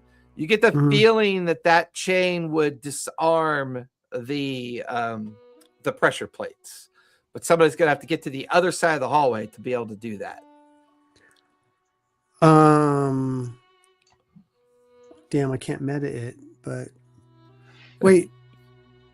Did someone mention out loud something about levitate or no? yeah, I have levitate. I'm gonna cast that on myself and over.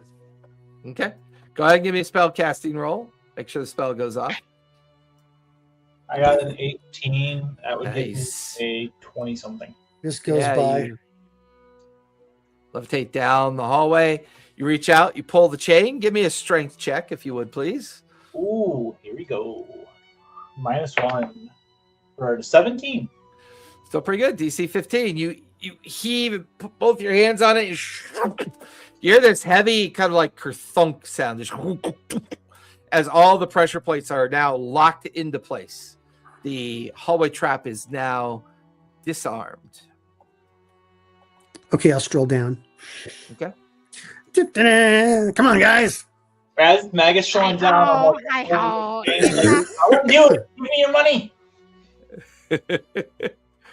Gron, realizing that no one's died, he will follow as well. Cinder Should be is having going to him. linger at the entrance to keep an eye on things. No, I don't trust her. Let's go. Bungo, All right. what are you doing? Can't hear you, Bungo, if you're talking. Gonna head down. Okay. All of you are now down the hallway and at the edge of the portcullis looking in. And on the inside of the chamber, you can see the skeletal remains of a rather large dragon-like creature.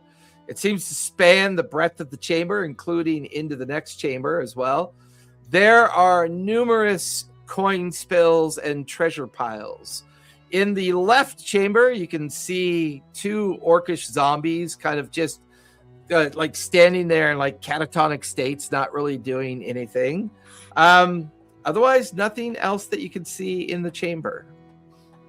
The portcullis is quite large. You can see that it is heavily kind of like embedded into the ground. You do not see an immediate way upon which to open up the portcullis. You see no levers, no nothing at this point. Hey, Gron, what's up with this portcullis? It looks like it's closed. More Thought you digging. knew everything about this place. Oh, I had a Yeah. map on how to get here. I didn't have a map on how to open all the doors. Excellent I thought you deduction there, built Greg. it. Excellent deduction dang. there. Yes, it is closed. Yes, good job. So you Or lied Jane, about does that- building it. Does that Can dragon I- skeleton appear to have any magic in it other than regular magic that a dragon skeleton would have? I don't know. Give me a roll. Morty, you can give me an Arcana check on that.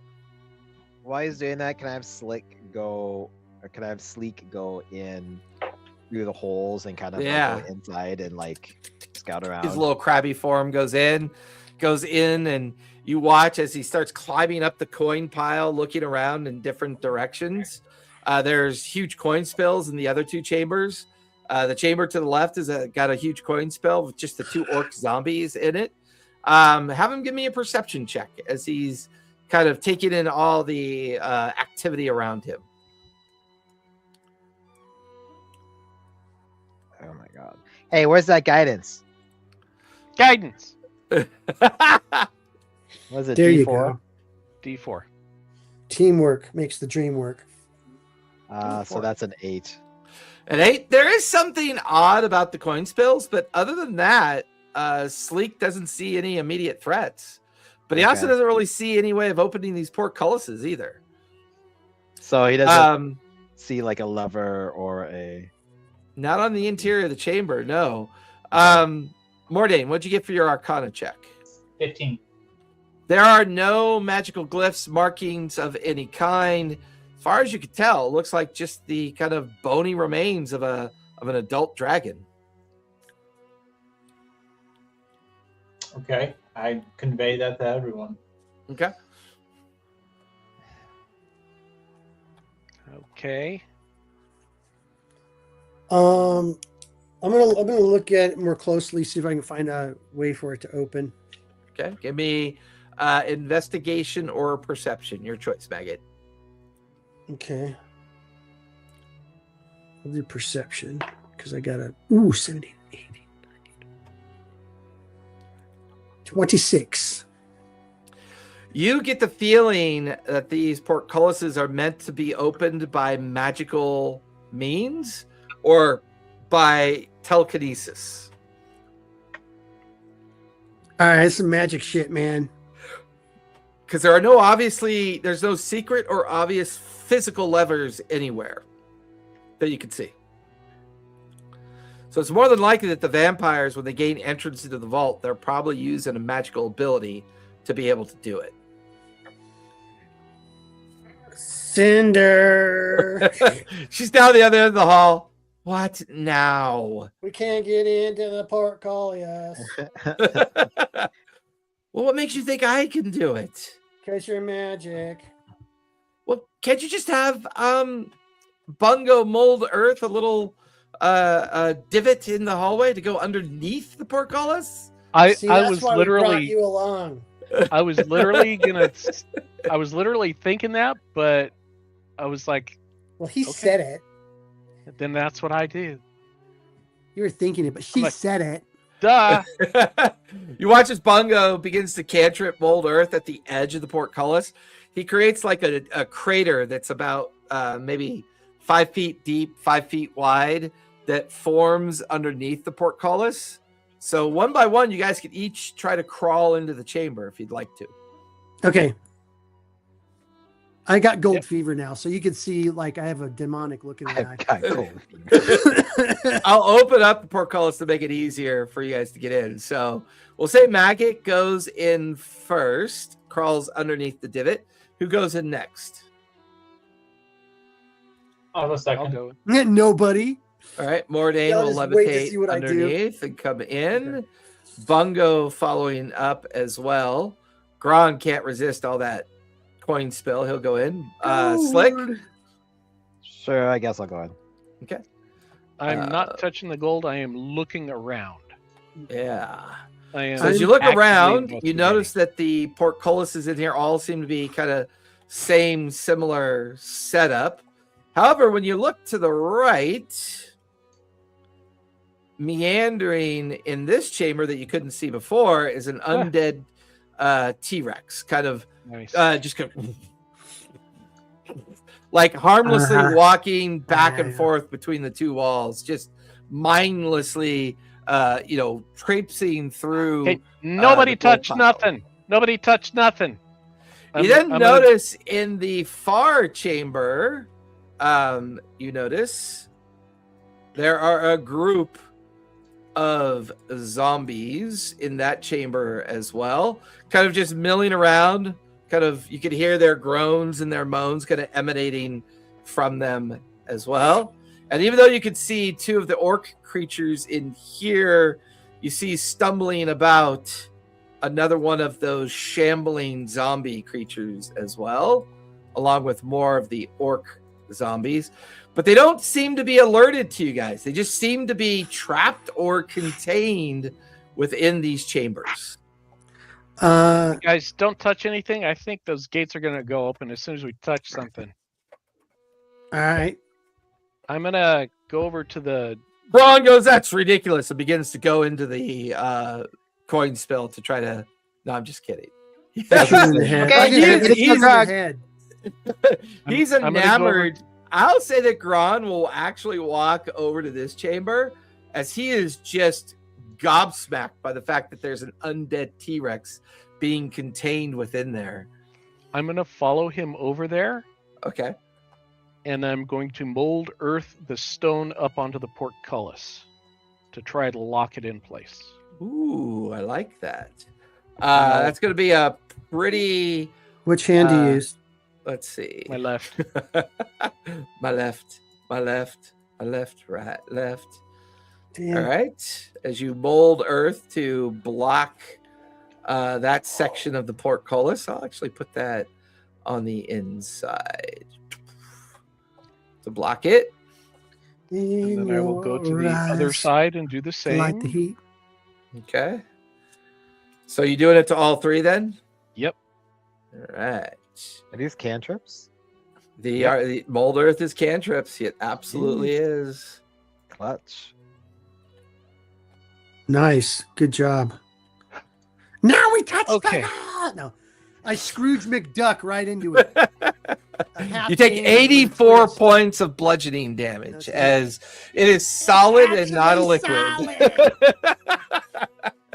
Yeah, you look like Peter from Family Guy when he did it. I have a sticky point out. Compound fractures. No, I'm gonna investigate the treasure. Does it seem trapped or does it seem fake or something? Give me an investigation roll as you examine the coin spill and the treasure spill. Oh my god, I I'm wanted fucking to do that as well. owning these guys tonight. All right, Morty, Brom. give me investigation as well. I got a I'm gonna 28. use 11 Brom, can you... and I got a approach it nat the 20 for a 28. Okay. Mordain, what'd you get? Well, I can't do it because there's a cat in the way. Stop.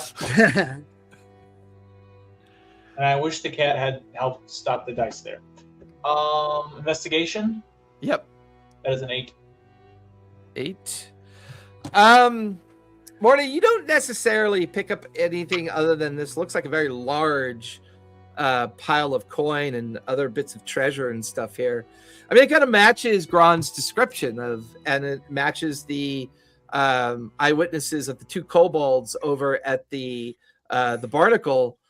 This feels like generational, like hoarding of wealth here. Mordain, is it cursed? Maggot, you get the feeling that this is just the top half of it. You think that it actually goes deeper down in and further beyond what you can actually see. I think this is like a hole that's been filled up with treasure. This is where they've been pouring And it's the also treasure possible in. that the other chambers are equally large chambered holes that have been filled up with the gradual collection of all these vampire lords' treasure that they've kind of aggregated here over the years. Guys, we're fucking rich. We just gotta get rid of these fucking vampires. What? Has your bag eaten today? Why? How much can it hold? It, Well, we have it Hold doesn't on, work hold on. like Don't that. you guys have that cauldron of plenty? That's That not acts like for a that. No, no. That's like a, is that supposed to be? it makes Isn't a that like a meal. bag of holding? It's for cooking. Well, Unless There's I'm- nothing like being surrounded by thousands of metric tons of treasure, and you guys have your pockets and your little satchels. Yeah. No. Let's start a Ah. conveyor belt. Slick, make a conveyor belt. yeah, that'll take me 8 hours at least. Wait, Well, look, they look. get hours to design the plans. Wait, listen. As I'm Wait levitating, a minute. I want to Can the look crew around. to carry see this if I We can don't need to. We don't need look to move the like treasure. Can the crew carry this shit? Wait Wait, a hold minute. on a sec. What were you saying, Mordain? I was gonna say, like while I'm levitating, I want to see if I can see like a bag of holding in any of this stuff. You want to examine the treasure pile directly to see if there's any. Like I'm Magic floating items. over it. I don't want to touch it, but I want to kind of like look at the surface to kind of see like if. Why don't you do a detect magic on it? Then you can like see. Ooh, we'll magical say things. Cinder will cast You have detect the- magic. Yeah, Cinder will ritually cast detect magic. That will go off. So Mordain, as you're levitating over the coin spill, well, give me a second here to pull up the table. I think we shouldn't move this treasure at all. There's no way we can take it anyway. We have to take. That We have was to the take whole this point, citadel. That was the whole point. Was of this. Get it in here. We got to take the citadel and keep the citadel, and then whatever's in the citadel's ours. Everything. I mean, if it's still daylight out and they're still sleepy, we could probably accomplish it. Yeah, but like Let's once get going. once Because the sun sets, we've lost our element of surprise. I know, and then who knows? This place is trapped. I'm sure. Oh, how many Probably. vampires are in there? Do we know? No, Who cares, man? Look at the payoff. we've had this discussion before about when there are way more enemies than there are the 5 of us. His stomach and bloodlust is bigger. Yeah, the than his ship body. won't even carry that. We're not going to take Keel it. would- We're going to take the Keel would citadel, break. not take it. Put it on the damn. Are we Well, you can stay more here than 3 then. miles away from the ship? Are you more than 4 miles away from the ship? No, you are within 2 miles away from the bay, where the ship is in the bay. So we could deploy the ghosts if we can. Yeah, get can they carry toward this shit? the other one. Ooh, that's a good question. Would they be able to help haul treasure back? I mean, they are pirates. And they can physically touch the boat to Manipulate. do stuff. Cannons and shit. Yeah, Didn't they bring stuff back? They brought stuff back when they raided that one time. They did. they did. Yeah. They did. So yeah, they could possibly help you. But I mean, they're not It's gonna exactly. alert the whole town. Yeah, they're not exactly stealthy though. Is the problem? They're not 40 talking- ghostly Who figures. cares? There's more than enough to go around. I Um, mean, shit. The Mordain, people in roll a town- D100 if you would, please. Oh Lord. Yeah, the people in town will see what's going on. They'll come and they'll fill their pockets too, and fuck those vampires. Well, their first batch we can just throw into the town. Then while they're 90. busy like Ooh. gathering it, we can take off. You got a 90? Tucked in amongst the treasure trove, you see a small wooden box that contains a magic wand. Congratulations. When looking at it, does it look what's her name?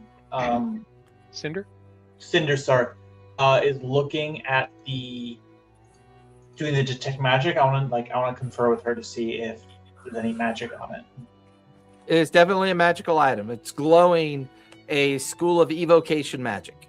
Like holding it in place, like they're magic around and not in the wand itself. Oh yeah, there's other magical items that are visible within the treasure pile. It's just a matter of reaching in and taking the item that you can see. Okay. So are you attempting to retrieve Breakfast. the box that contains the wand? I want to look at the others and be like, it's calling to me. I want that box. Well, You can have it. Okay. Give me a sleight of hand check as you, Mordain, as you reach. One second. Mordain's like slowly beginning to reach for the wand. I'm looking at my spell list. So I have.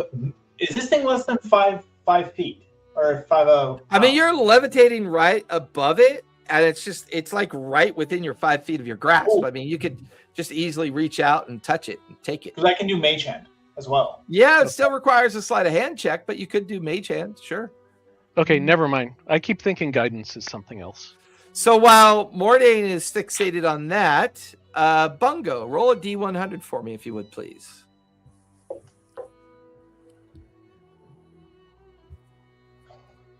24. 24. Bungo, you see A brick. a belt curled up around a statue that's half buried into the treasure pile. It looks like it might be made from dragon skin. Ooh, neat. Maggot, give me a D100, if you would, please. all right. Where are you at, my little D100? There we are. An 84. An 84. Maggot, you see kind of attached to a statue that's partially obscured by the coin pile, a cloak that looks to be made of elvish design. Looks quite fancy and possibly magical as well. Slick, give me a D100, if you would, please. Because this is what you guys are seeing as Cinder brings Detect Magic into existence. 75. 75. You as well see a wand sitting in a copper case, tucked in, like it's halfway buried into the coins as well. The question is, would you guys like to retrieve these items? Yes, I want it. Maggot, the cloak that you can see on the statue is about 30 feet into the coin pile. Because currently only Mordain can levitate, because Mordain has levitation that's active. So Mordain is hovering over the coin pile. And Where is it exactly in the coin pile? it would be like in this area right here. All right. Well, I'll climb up onto the backbones of the dragon Okay. and then, leap over there and get it and then shimmy down the side and grab it without touching the coin pile. Give me an acrobatics for starters, acrobatics or athletics as you climb onto the skeleton of the dragon. Acrobatics, baby. Let's do it. Yes. So 19. You scale the dragon skeleton with no problem. You're holding on to the rib as you shimmy yourself down the rib. Give me a sleight of hand as you reach for the cloak. Sleight of hand is an 8. 11. 11. As you reach down for the cloak, you guys watch as a hand made of treasure erupts out, grabs onto Maggot, and pulls him, and he disappears into the coin pile. I don't like this because I got a 2. You then watch as Mordain is reaching for his, and then suddenly another hand erupts out, pulls him into the coin pile, and he is now gone. But did I get the cloak? That's what I was going to want. No. Damn it. So both Maggot and Bungo! Mordain Bungo! are now gone. Back up! Son of a bitch. They've been eaten! Up. Grab whatever treasure you can and run! It's every man for himself! Cinder, do you have any thoughts? Cinder's down the hallway. Thoughts about what? I'm down here keeping an eye out for things. What happened? Fuck that, come in here. All right. Cinder comes running down the hallway. Activates all the traps. She dies. Okay, next. She's like Indiana Jones. All the darts are going off. She'll crawl underneath and she'll look around, see the treasure, and go, "Oh, what happened? Where's Mordain and Maggot?" The treasure is animated and it pulled them under. Big hands! Big hands! Shit. She starts she'll wander off to the left, and she'll wander off slightly to the right as if she's looking for something. Let me roll to see if she can find it. I'm going to have her make an Arcana check. She's the best of us. She will describe the coin pile as being potentially trapped. Like the entirety of the coin pile may have a spell that's active on it, but she will tell you that it is beyond her ability to dispel. So what do we do? I don't know. Go in there and get them? Maggot, what is your constitution modifier? My con modifier is +2. All right, you will begin to drown in 2 minutes. Mordain, what's your con? Wait a minute. We have underwater breathing. We have underwater breathing. Yeah, unfortunately, that doesn't work because this is a solid, not a liquid. Mordain, what'd you get, or what's your modifier for con? +2. You will begin drowning in 2 minutes as well. The two of you are pulled way down into the depths of the coin pile. You could feel this kind of constrictive weight of all the coin pressing up against you as you are now slowly beginning to suffocate. As you look around, you see dozens of skeletal remains of other people that have attempted to acquire this treasure and did not make it out. Well, Cinder's like, okay. Get live. Cinder's like, okay, Gron, there's got to be a way to do this. What do we do? This is a magically trapped space. Those magic items are real. So if you can retrieve it without being touched directly by the coins. It was a metal hand, right, Slick? Bungo, it was a metal hand of coins that pulled them, right? Yes. Right, yeah. So the coins are trapped. It's the coins, not the items. If you're clumsy and you inadvertently touch the coins, the hand comes out and grabs you and pulls you down below, down into the depths of the coin pile. So, shit, what do we do? How do we get them out? All right, I'm going to go to quickly go to where Mordain was and start. Okay, Mordain was levitating over the center of the coin pile. And Maggot had climbed over the skeletal remains of the dragon and attempted to shimmy down the rib and try to reach out.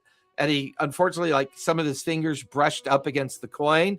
Mordain tried to reach down for the wand. His fingers brushed up against the coin. And then the hands came up and out and pulled them down into the coin pile. Oh, hey, guess what? Okay, I cast Levitate. Okay. Give me a spell casting roll. Make sure it goes off. They're going to be, but they're going to be in my boots, like rocket boots.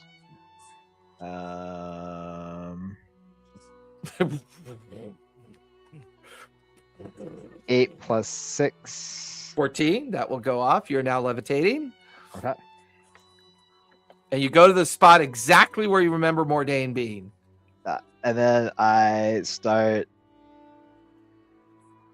I lower myself, I flip upside down, and then you turn around. Okay.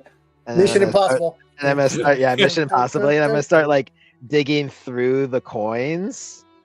The moment you touch the coins, I need a sleight of hand check. Well, I wanna try and I can do that. I'm gonna try and quickly as fast, because if I fail the whatever, I'm gonna use my boots of winding path to teleport me back to my starting. Gotcha. Okay, so go ahead and give me a sleight of hand. Yeah. Sleight of hand. Whew. 21. 21. You manage to begin immediately, almost like a gopher digging down into the ground. You're kind of rooster kicking coins up behind you. You make it like 10 feet into the coin pile, and you can see like the top of Mordane's hair just below you. Like I grab it and I start pulling. Okay, you grab. Are you going to use Rips your it out. special ability to teleport back up to the surface? Yes. Okay, as you place your hand on Mordane, you suddenly give it a slight tug. Mordane, you feel a tug as you are no longer being constrained by the coin pile. There's like an arcane blip of energy and like a sound of a rocket blast. You are free of the coin pile. You and Mordane and Slick, you two are now levitating above the coin pile. Mordane looks like he's covered in small little bruises all across his body as the weight of the coin pile was like slowly suffocating him. But you can now breathe again, Mordane. You're now levitating. You're back, kind of breathing above the coin pile. Don't do that again. You gotta be careful. This place is trapped.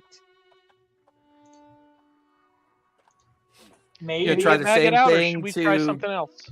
You try the same thing to get at Maggot. Yeah, I'll move over to Okay. Maggot, where Maggot Okay. was. Yeah, you move over to where he.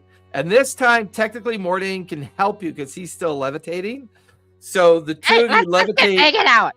Yeah, the two of you levitate over where Maggot is. Slick, give me sleight of hand with advantage since Mordane is helping you do this. Ooh. 19, so that's a 24. 24. Exact same routine. You rooster tail through the coins, shifting everything out of the way. You see his little hat and his like goblin ears. You reach down, you touch him, and there's a huge rocket blast of your boots as you kind of teleport him back above, and the three of you are now. But in this case, you're now holding on to Maggot because you don't want him to. You and Mordane are holding on to Maggot as three of you are kind of levitating above the coin spill because you don't want him to touch the coins again because the hand might come back up and try to grab him. Okay, Mordane. Pivot. Move over a Pivot. little bit to your right. A little bit to your right. I Pivot. gotta get that cloak. Pivot. Pivot. I can Ow. almost reach it. In Pivot. Maggot, technically, Maggot, go ahead and give me a sleight of hand with advantage as Mordane and Slick are holding on to you Okay. and kind of keeping you from teetering into the coin pile. But because you're obsessed, you just want to get that cloak. You're reaching out for it. Yeah, I am. Sleight of hand. Yep. With advantage. 16? Oh, D- okay. Let me. DC roll it. is a 15, so you're Yeah. good. Okay. You reach out, you grab onto the cloak, and you manage to take it out of the coin pile before touching the coins. You now have the magic My cloak precious. like clutched to you. Okay, we can go now. Did you get? Wait, everybody get something? Did you? Mordane, did you, You guys get something? get over here. Wait, Get over here. Mordane, did you get something? I Get can help you over get, here. I can help you get that wand. You were looking at that wand, right? Get over here now. Move us over there, Mordane. I do want that Bungo wand. begins to cast Yeah. beam on you. Sometimes to be powerful, you have to take risks, right, Mordane? Mordane begins to levitate with Slick over to where the wand is. Maggot, give me a sleight of hand check with advantage as you reach out for the wand that Mordane had found. 15 plus 8. So Yeah, that'll definitely go off. Or your sleight of hand is delicate enough. You pick up the wand that he was looking at. Slick, do you want Maggot to press his luck and try to retrieve the wand that you saw? come You on, can pick up this stuff. Come from on, the Slick. hand, right? I got this. Okay, it's your funeral. It's your funeral. Pivot. Pivot. Pivot. All right, so another one. Yeah, Maggot, give me a sleight of hand with advantage as you're being helped by Slick and Mordane. 12 plus 8, so Dirty 20. Yeah, Yeah, dirty you 20, managed to retrieve the wand that Slick saw. I think the only thing still that you haven't retrieved yet is the belt that Bungo saw. Get a belt. Go to that Get Bungo's belt. Yeah, they float with you over to where the belt is. As you press your luck again, see if you pull this off. 18 plus 8. Nice. You reach down and you rip the belt off the statue as well. You now have 2 wands, a belt, and a cloak. Wait, Cinder, don't you want something? I'm gonna have Cinder roll a D100, see if she sees All right. anything. Everybody's got to get something, or it's not worth coming here. Does that mean I get? Do I have my wand then that I was looking at? Yeah, I gave it to you. Yes. I gave She got an Yes! yeah, she points towards a really fancy looking amulet hanging off the bust of a head figure. The amulet looks really shiny and it's in the shape of a bloodhound. She points towards that. She goes, "Yeah, grab that, maggot." Okay. Here I go. Okay, 13 plus 8. So yeah, I did it. 21. That one goes off. And just because Grodd is like, "Well, as long as you're in there, maggot, could you possibly?" I'm gonna have him roll. That is a 52. He will point to like a statue of like a fighter type figure, like doing this. There appears to be a ring on the finger of the statue with a glint of gold and platinum to it. And you think you could grab that ring? That looks fancy enough. 19 plus 8. Yeah, you guys guide Maggot over, and with sleight of hand, he reaches and gently Killing my rolls. avoids the trap and Except the one plucks I'm the ring off the statue, as all of you now have retrieved items of interest. Now, you could attempt to have Maggot do this again. Everyone can get another D100 roll to see if there's something else of interest you want to pull from the pile. The problem is the difficulty rating goes up for a second round of trying to do this. What would you guys like to do? I know what Megan wants to do. Do we know what the successful rating, like what the rating was initially? The initial DC of success was a 15 or higher. Now it's going to go up. And we don't know. Do I still get advantage on it? Yes, as long as Mordain and Slick are levitating and Okay. helping you, you get advantage. Alright, let's go. I am of the mindset to say do it. Everybody roll. So You wanna anybody toss who that stuff says over here first. okay, yeah, they glide over and dump all the treasures Yeah. onto the ground where Cinder and everybody else are standing. They then glide back over the pile. So we'll have Slick, Mordain, and Maggot go first. So Slick, roll a D100. See what you see in the pile that you like. Oh, that's me. Sorry. Yeah, that would be. Not the other Slick. You. The other Slick Slick, one. yeah. That is a 46. 46. Ooh. Slick, you see an amulet that is made out of gears and made I out want of cogs. Yeah. Okay, let's try It our luck. Let's try our luck. definitely Yeah, this one. looks like something of the origin of clockworks. Okay, guys. All right, Maggot, give me a sleight of hand with advantage. See if you beat the DC. Okay. Probably a 30. DC 30 now. No, 12 Guidance. plus Guidance. 8, 12, 13, 14. Does 15, guidance 16, work for 17. this? It is an ability check. It does. I got work. a Oh. dirty 20. Okay. A dirty 20. helping, You I'm guys, helping. you guys watch as Maggot reaches for the amulet. There's a moment when his hand almost brushes up against the coin as he just barely manages to take the amulet off the bust I gotta roll a of the 20. statue.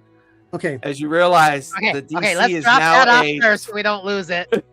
Okay. Wait a 5. minute, how long Drop that does levitation last? Oh, fuck. It lasts for 10 minutes. Okay, all right, we're Okay. still in the window. We'll say it's now been 5 minutes. You guys have 5 minutes left on the levitation. I got a 91. A 91. Mordain, go ahead and give me a D100 as well. See what I can tempt you with. So I gotta roll 12 or more. You got guidance too. Don't forget. Well, how much is that? 1d4. Just a D4? Yes. Okay. Whoopity. Maggot, you notice a finely crafted drum, a musical instrument. What more, Dane? Oh wait, he disappeared. He must be fighting with cats. So, Maggot, you see a finely crafted drum All that right. looks magical. All right, I'm gonna go try to get it. All right. That one's not gonna make it. Advantage. Come on, baby. Oh, 16, 17, 18, 19, 20, 21, 22, 23. Yeah, 24. You managed to retrieve Oh, the drum. wow. Okay. While we're waiting for Mordain, Bungo, you can go ahead and make a D100 roll if you'd like. Mordain's back. Okay. Mordain, what'd you get for your D100? 37. 37. Not thrilled, but does the job. You see hanging off the hand of a statue that's buried in the coins a really nice pair of slippers. Maggot! Shoes. Yeah, okay, got it. 18 plus 8, so I got it. Yeah, 26. That'll go off. You managed to retrieve those slippers. Bungo, go ahead and give me a D100. See what they can retrieve from the pile for you. You guys were come rescue me at this point. Oh, yeah. I'm running out of time with my levitate here. so- Yeah, levitation is going to run out at the end of this round. So 18. you rolled an 18 on a D100. I get into low rolls. You see lying in the coin pile, you see a cudgel or staff that looks to be finely made and possibly magical. It looks like that staff. If you could grab that staff, that would be awesome. I take my rope and I tie it on to Mordain just in case I get pulled back in again. Don't get me with you! Is there a way to get him to Like, it's triple? like, this is gonna be a good idea. This is gonna be a good idea. Don't worry. Well, I mean, technically he has advantage and guidance. So he gets advantage and he gets a D4 for guidance. That one's not going to work. Let's try this next one, man. No! No! Your luck had to run out eventually. Come on. I need everybody to roll for initiative because Wait. coming out 15. of the coin pile. Wait. What did you roll? Do the math first, man. I'm doing the. Just chill. Just chill. Just chill. Well, I got a you're 19. screaming. I got a 19. Okay. Oh. Enough. But it's I need a dirty 20, so I didn't make it. Did you do the guidance as well? Yes. Okay. Yeah, he said he rolled all the dice. Okay. Nice try. Nice try. So everyone go ahead and roll for a new initiative. Did I get pulled in? Initiative. No. You watch as directly alongside and underneath the three of you, this massive construct of coins, gems, and treasure forms into a large creature. As it forms, it immediately brings both of its huge slamming hands down right in amongst the three of you. Mordain and Maggot and who else is out there with you? Not me. Yeah. Not me. That's it. That's us. No, I Just thought there those two. were three of you out there. Just those two. Mordain. Oh, and Slick. Nice try, Well, Slick. Mordain, Nice Maggot, try. Slick. And Slick, I need dexterity saves. Do we get advantage since we're levitating? Yeah, the two of you that are levitating get advantage, but Maggot is not technically under the direct effect. Charisma. Question for you, Jason. Yeah. Would heat metal damage this thing or just make it a fiery damage on us? 18. You never know till you try. What's 18. your Why do you always what's- ask questions we don't know the answers to? 18. 'Cause I don't. Well, what's your passive insight, Bungo? 17. That's high enough that tells you this thing is probably immune to fire damage. Okay, gotcha. All right, what'd you get, Slick? 20. You take no, for Dex, 16. 16.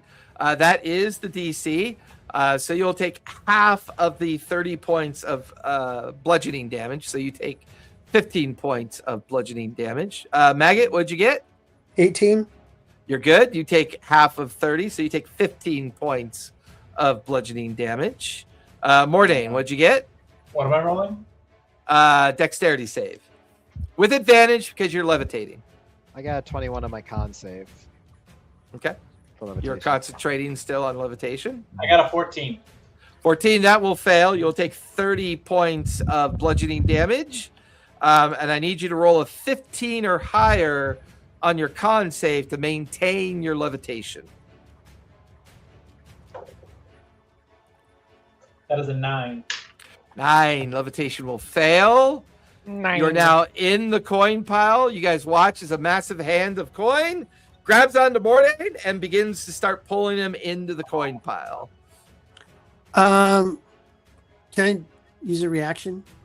No, now they had surprise, so now we're Okay. in initiative. Let me get a hand out so that it can How represent far does the it fact. pull him in?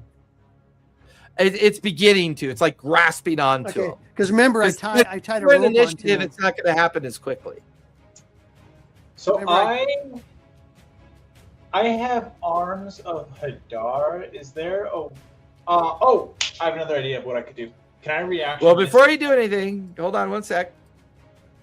Trying to remember if... No, not that. I'll just use the Bixby's hand because that's the most user-friendly one. Where are you, Bixby's? Where are you? There we go. We will use this one. It's not gold. Yeah, I know, smartass. It's not made of gold. Oops. I think I shrunk somebody by mistake. I shrunk Maggot by mistake. He is a what's it called? All right, so Mordain is currently considered grappled and restrained, being pulled into the coin pile. All right, so Slick, you got a 20. Bungo, did you get a 1? Yes. Oh my goodness. Maggot, what'd you get? For what? Initiative. 18. 18. Well, you got to put next to your name, you smartass. I'm not doing that. You're Too not much work. what? I'm not. There we go. Get rid of him then. Let's see. How do I do that? Let's see. I go Just like edit that. your name. Just edit your name. Edit Maggot. name. Maggot. 18. Actually- All right, let me roll for Cinder. Wait. 18, 19, 20, 21, 22, 23. I'm sorry, 23. Nice. And Grom. Cinder shit. got a 17. Grom get a... Grom will go last with Bungos. He rolled a natural 1. Yay. Okay. All right, Maggot, you are up with Slick on deck. Okay. I'm going to shit, what am I gonna do? I'm tied to Mordain. Yeah, you're being pulled with him. I untie Cut Mordain. that rope. I cut the rope. Cut that rope. No, I'm just kidding. I won't do that. I mean, technically, Slick is holding on to you because Mordain and Slick were holding on to you to help you retrieve because they both had levitation active. Right, Levitation went away for Mordain, which caused him to land in the coins, and so the hand came up and was out grabbing and began to pull him into the coin pile. Slick, I need you to make a strength check to see if you can hold on to Maggot. Oh, I'm not very strengthy. Don't forget your extra dice. Oh, okay. Oh yeah, guidance. Guidance. So 15, 16, 17. 17, you're struggling, but you know, Maggot's not nearly I've got as my big as boots on Mordain. afterburn. Yeah, like suddenly the rock get a little bit brighter as you're still able to keep Maggot from falling into the coin spill. Maggot, I'm- I Okay, can't guys, keep this up. I've only got like 2 minutes left of levitate. I'm gonna see if I can leap onto the skeleton again. Yeah, give me acrobatics or athletics as you go to try to leap on top of the skeleton. You guys. 19. Yeah, so that's going to be 19 plus 11. So yeah, 20. you do that. Yeah, you do that pretty easily. You have enough length of rope that you could, your rope is still connected to Mordain. Yeah, I'm gonna tie it off onto one of those things that One are of the sticking ribs? up out. One of the ribs. Yeah. That are sticking up Just high. to make sure you do it okay, give me a sleight of hand check on that. Like, do you use a real knot or one of those kitty knots? Yeah, exactly. He uses a reverse hangman knot. 18, 19, 27. Yeah, you actually do a really good job. You loop it over many times, secure it.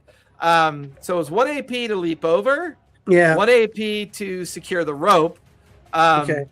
Which And I kind of make it taut, so like, he's not going to get pulled into the.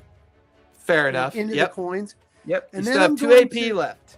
Yeah, I am going to use my first AP, and I'm going to shoot that hand. The hand that's grasping onto That's Mordain. grasping Mordain. Okay, go for it. It's going to be probably a miss. Yeah, that's going to be a miss. A 10 ain't going to hit, right? Okay. Nope, 10 does not hit. All right, Ricochets off the second coin attack. pile. God damn it. Come on.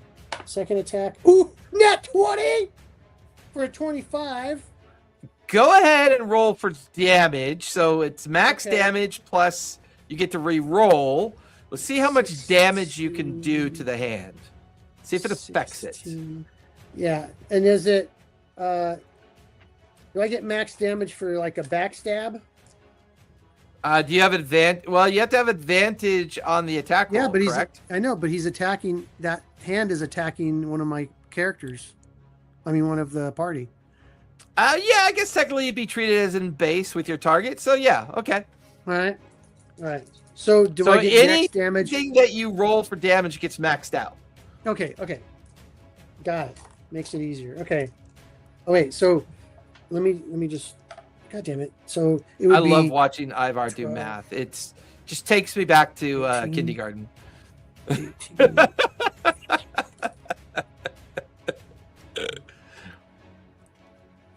Thanks. 34.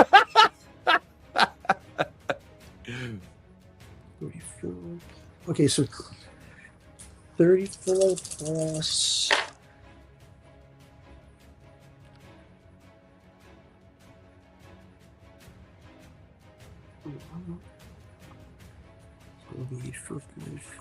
Okay, so I do 55 points of damage to it. Okay. Oh wait, wait a minute. and- Wait a minute. 55 plus 60 points of damage to it. So you do a total of 60 points of piercing damage to the coin hand. As it's coiled around Mordain, it immediately shatters into a rain of coins that spill down onto the top of the pile. As that Okay. particular hand is now no longer restraining Mordain. Okay. Mordain is still in the coin pile, but the rope is taut enough that he's kind of standing on top of the coin pile with the rope like tight around his waist. I'm gonna use. So I used one. I used another one. Okay, so I'm gonna use my last one Okay. to pull him up toward me, because he's still got his levitate on, right? No, his levitated is off because he lost concentration. Oh, gotcha. So I'm gonna go ahead and use my fancy knot that I made for leverage to pull him up. Give me athletics. I'll say you have advantage because I would imagine Mordain is like helping you pull him up onto the rib cage of the dragon. Okay. Thank God for advantage. 14 plus. You said athletics? Yep, athletics. 1. So I got 15. The DC was a 15, so Ah, shit, okay. you're struggling. You're like doing that open mouth breathing with your legs buried into the ribs, and you're just heaving on and pulling Mordain up onto the ribs alongside you. That'll finish Maggot's turn. Slick, you are up with Cinder on deck. Okay.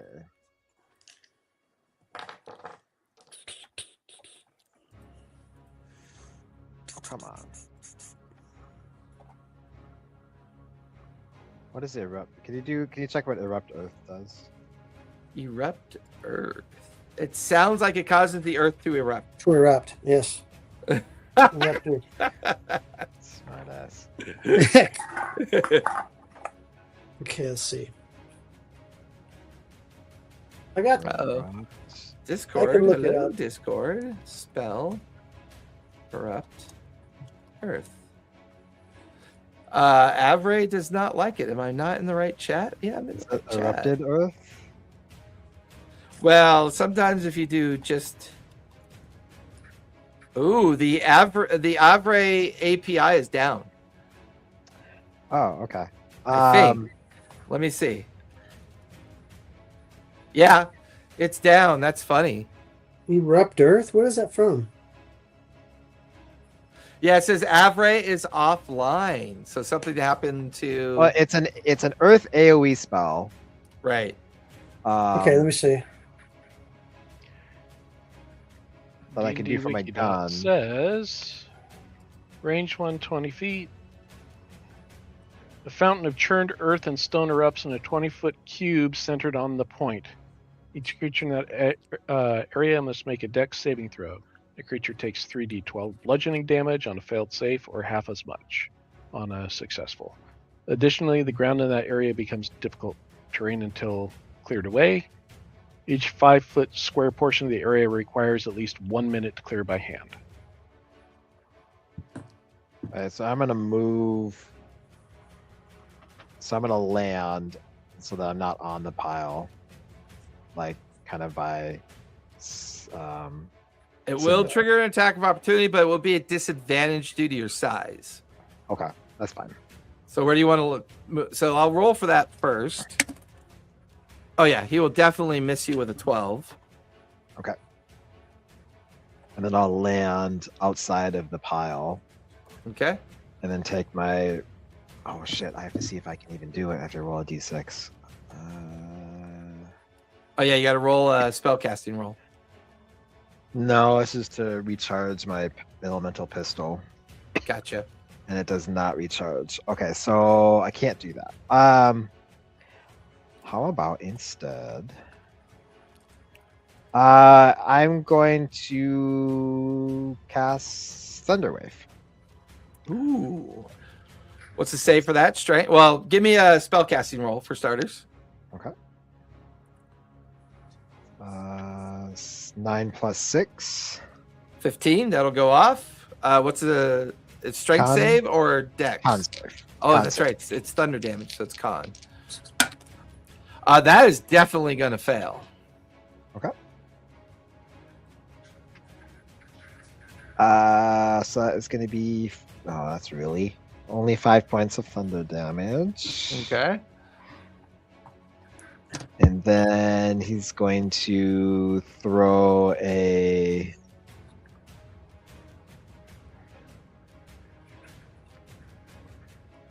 Okay, so he throws. I think he's going to throw a grenade at him and cast Shadow. Shatter. Oh, I can't. Never Yeah, mind. you only got 1 AP left. Yeah, There's 1 AP to move, and then 2 AP for thunder.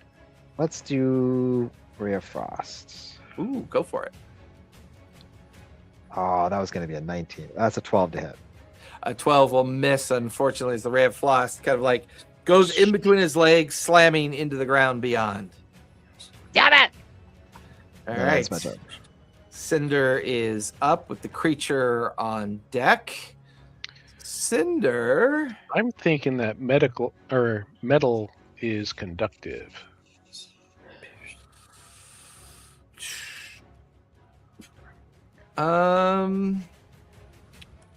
Ooh.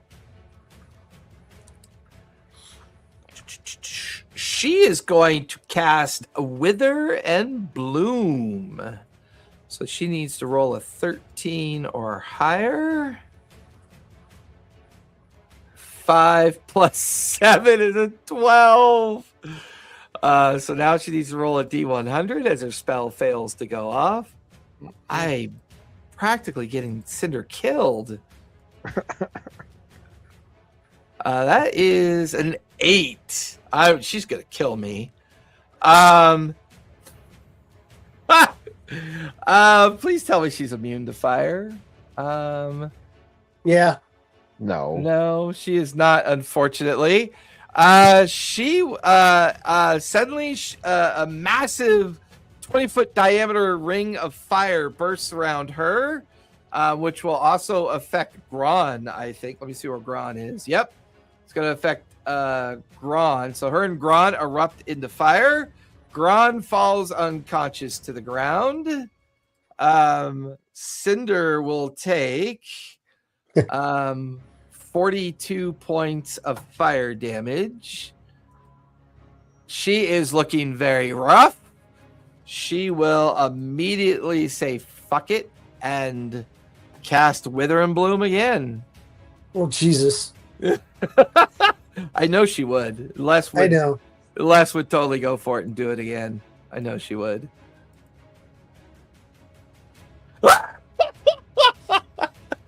No. 2 plus 7 is a 9. She has to, her second spell attempt will fail. She'll roll a D100. Oh, this time for an 89. That's usually pretty good. Font of Power. She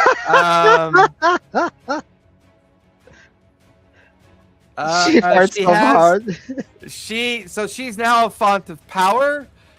Anybody within 20 feet of her and on her next spell attempt. Font. I thought you said fart font. of power. No, font. Oh.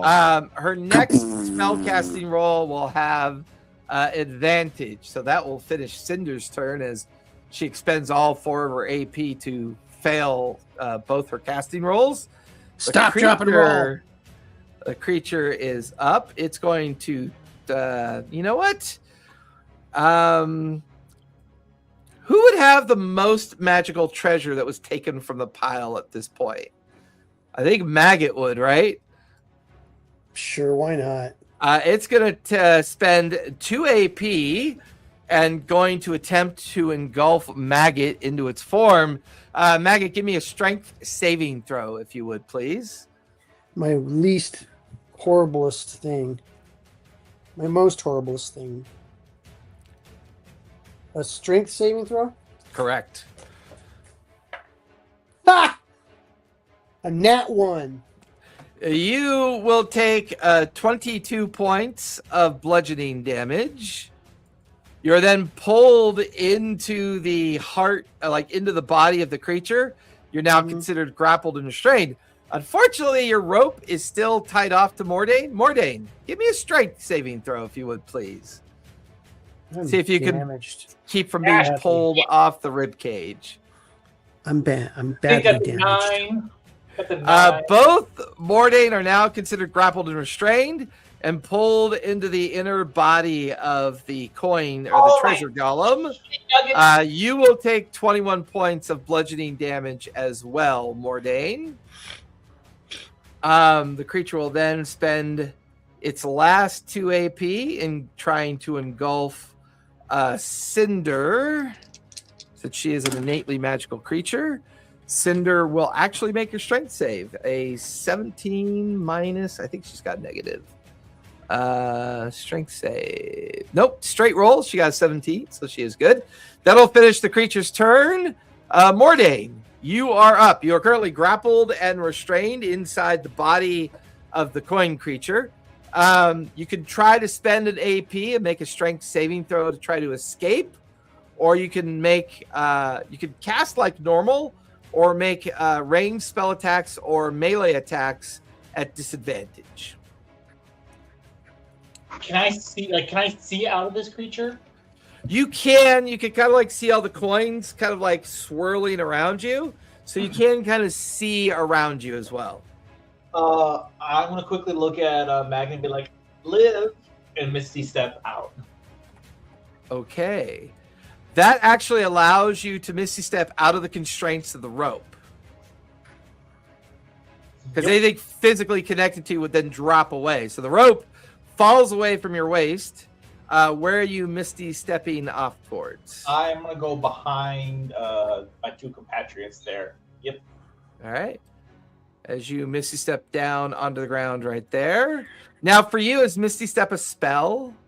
Yeah, I think I have. Let me check if I have an innate case. Innate. See if it's innate for you. I forget.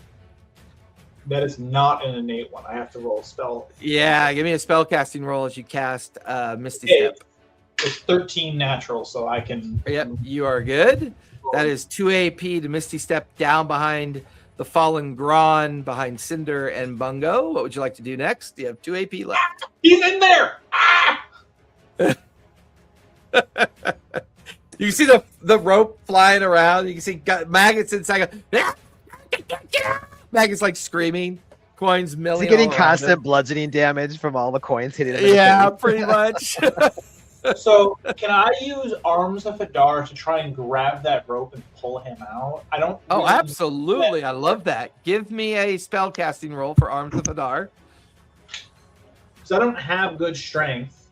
Yeah, That's a that's fair natural enough. 16. So I'm wondering if that helps at all. I will say the spell effect alone will pull him out of the creek. As long as your spell goes off. So you just got to make that spell casting roll for starters. 16. Natural 16. Nice. You watch as the many tentacled arms of Hadar erupt underneath where the rope is. All the tentacled arms wrap around the rope, and then the entire thing is like pulled on. You watch as Maggot is pulled out of the creature's embrace. He like flies through the air and Why didn't you use lands- that to get the treasure? and he lands right alongside you. Maggot, give me an acrobatics check to make sure you land on your feet. I don't land on my feet.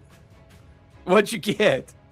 No, I'm not going to roll. I don't land on my feet. I got 9 hit points left. I'm all beat up. You Beat take the 3. Yeah, you take 3 points of falling damage as you're yanked out of the coin creature's embrace, and you land prone on the ground next to Mordain. That will finish Mordain's turn. Bungo, you are up, and then we'll be at the top of the second round with Maggot on deck. Okay. Is it possible to how hard is it to squeeze under the portcullis and get out of there? It would take an AP to do it. Okay. One action to do it. Pussy. Okay. Fucking pussy. You gonna leave I'm- us? No, I am not. And How spell long Cinder's does it like, take? two. Cinder's like, I think I might. If I leave Well- them behind and I put mold earth, I put the earth back in the Hulk. How long does it take me to get back to the ship? A spell is 2. Yes. Yeah, It's spells the 2 AP. Regular spell, yeah. And Maggot's hurt really bad, and Cinder's hurt really bad. Both. Yeah, both of them are hurt pretty. Yeah, both are looking very rough. Okay. Is because if I cast cure wounds on one and then the other, is there any kind of a negative? Because it's the same spell twice in a row. No, that's only for attack rolls. Attacks. Okay. Okay. Third level heal wounds on. Shit. How close do I have to be? Yeah, that's probably touch. Yeah. So I have to move and then. When I think about And don't forget, you, I Gron is touch currently myself. unconscious on the ground as well. Yeah, but he took like 9 points of damage when unconscious. So. Fuck Ron, he's an NPC. Well, no, he took all of the fire damage that happened when Cinder exploded from the backlash. God damn it. I just reach over and take his magic item off of him. Alrighty, take that ring and kick him in the fucking pile of coins. Talking shit. See, if I run over there, then we're just a big blob waiting for a AoE attack. Well, more importantly, it takes an AP to move. But would Yeah. your character think that in this moment? Or would he be like more concerned about the healing? He'd be. He'd What would actually, your I what would mean, your character think? Captain Bungo, the evil pirate druid, he might just leave everybody and get the fuck out. Or yeah, he might. Yeah, like that's. What's that's for true. dinner?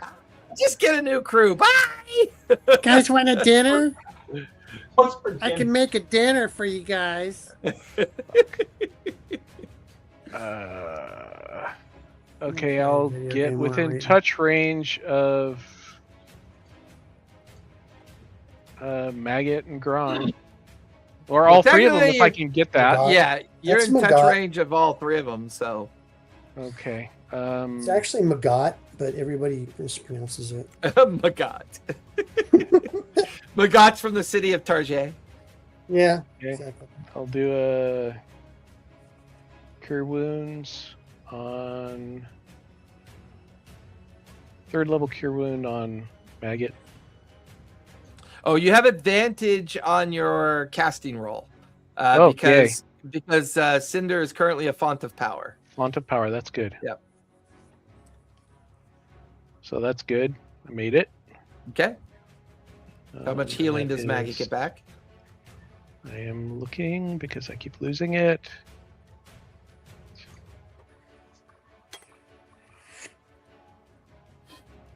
$30. Fuck All right, yeah, Maggie, thanks, dude. 30 hit points back. Bungo, you have 10 feet of movement left, and you have 1 AP left. I'll just hold and Don't forget, cantrips are 1 AP. yeah, but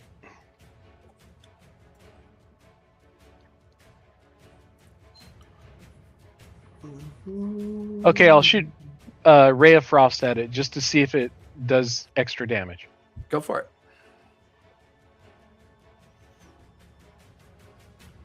20, not natural. That'll hit. Go ahead and roll for damage. 12. 12 points of cold damage. You watch as bits of coin kind of fall off the construct. It took the damage, but I mean it's a pretty big construct. Oh god damn it! Can I recant that?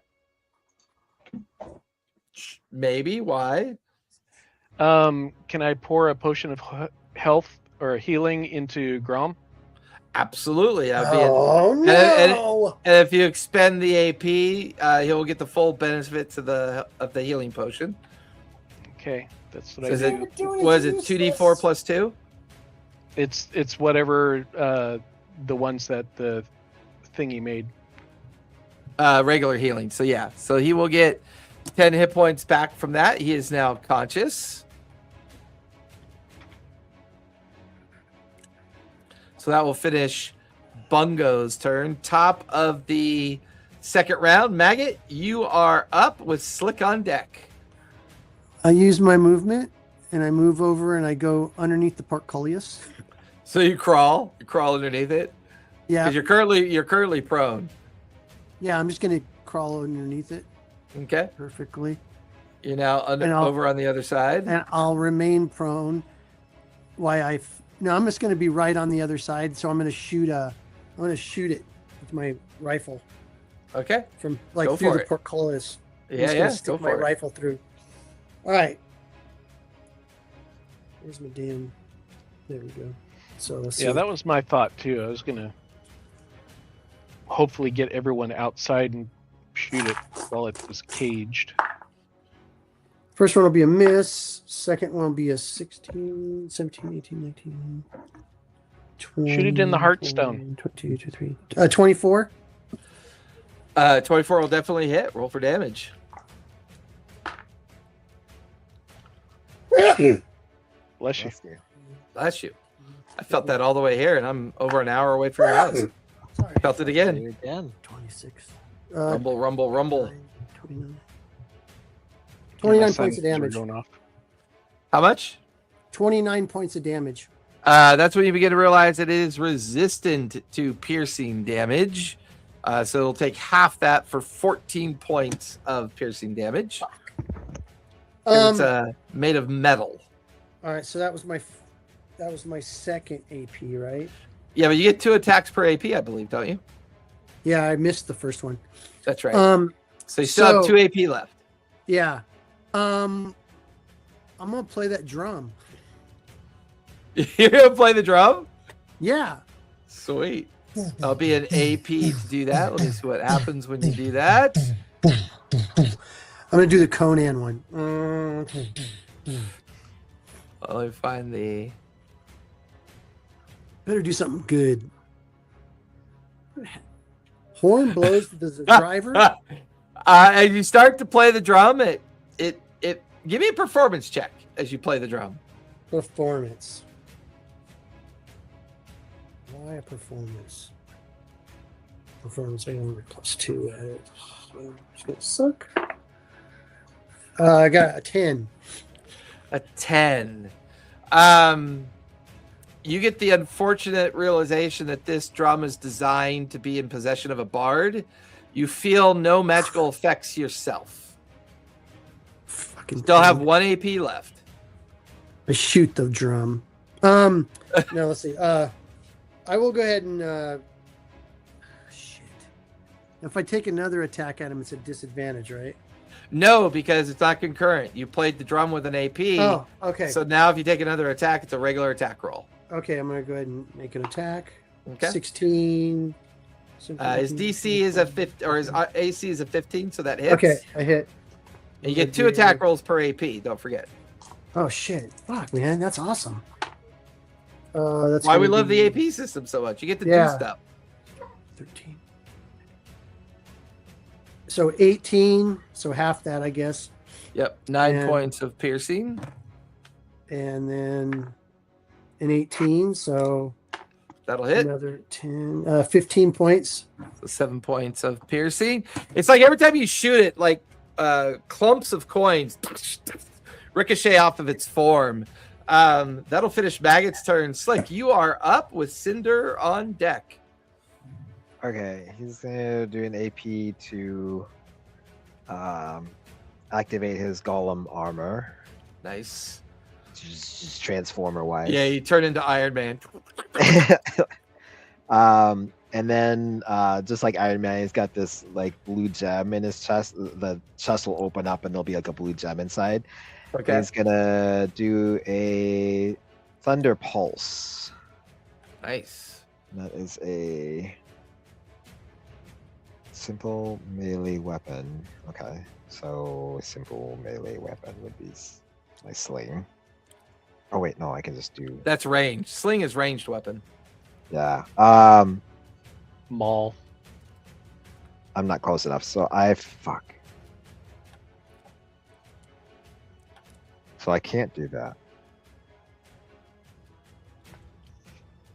Go It's ahead. just It's a dex save to. I'm gonna go. Okay, I need to get up within 5 feet of him.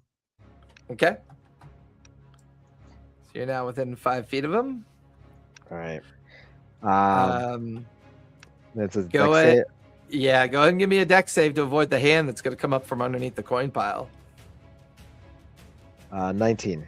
You're good. The hand reaches up, tries to grab you, and then disappears back down into the coin pile. All right. And the thunder pulse. That was a 7. For your spell casting roll. No, it's an attack. Like an attack. Oh, gotcha. Yeah, 7 unfortunately is going to miss. Then disadvantage 15. 15 is its armor class. That'll hit. Go ahead and roll damage. That would be 9 points of thunder damage, and it has disadvantage. So this blue beam goes out and just, and it like the beam stays there, and it just kind of pulses every few seconds. Gotcha. So he has disadvantage on any attack that he uses that's like not on me, Gotcha. Oh, Nice. because I'm like trying to distract him. Right. So it's 1 AP for you to move, 1 AP to attack and miss, and then this second effect was an attack roll or a ranged attack. No, that was part of the pulse. That's the Gotcha. effect of the pulse. Was If I that a hit, then- spell or a cantrip? No, that was an attack. It was from my armor, so it's an Gotcha. So what do you have? 2 AP left? Was 1 to don my armor, 1 to move, 1 to attack, and then I attacked again because I So that's missed the all first 4 AP. time. Good. Yeah. Thank you. Good math. Cinder is up. She was not having good luck with her spells. Now she's a font of magic. Try That's lightning. true. She has advantage on her spellcasting rolls now. Ooh.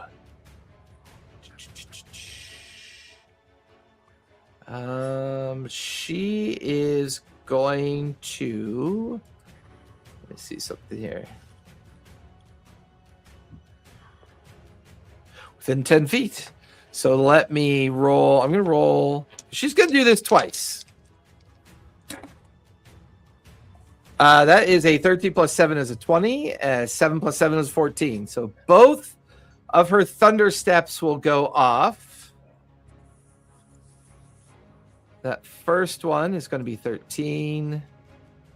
And that second one, ooh, that's nice, is 25. So 13, 25. So you guys watch as her first thunder step is up on the rib cage behind the creature, but she passes through the creature. You watch as coins just go everywhere, up into the air. And then she turns around and she casts it again as she passes through the creature again, and more coins. The creature is now looking like it's struggling to stay together. That will finish Cinder's turn. The creature is up with Mordain on deck.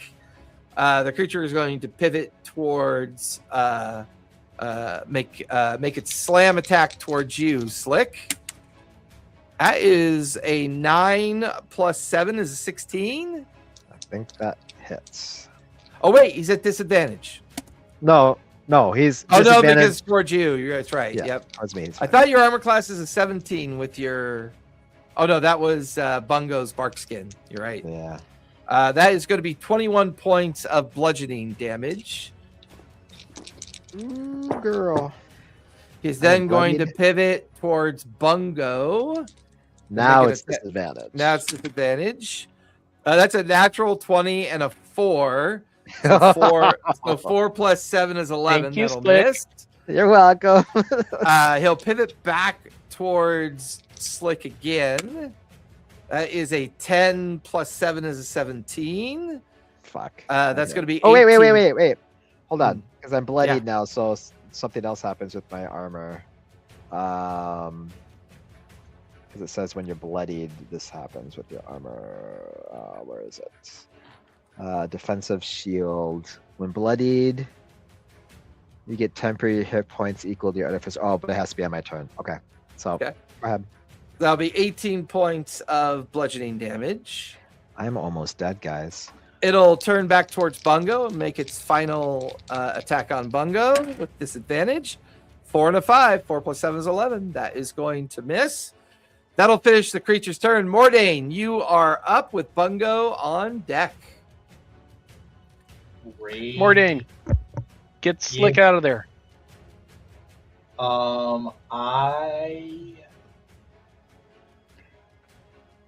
My Yeah. armor's starting Now to fall off to pieces. The guard to kind of pull him back. Is it Hands of Hadar? Arms of Hadar.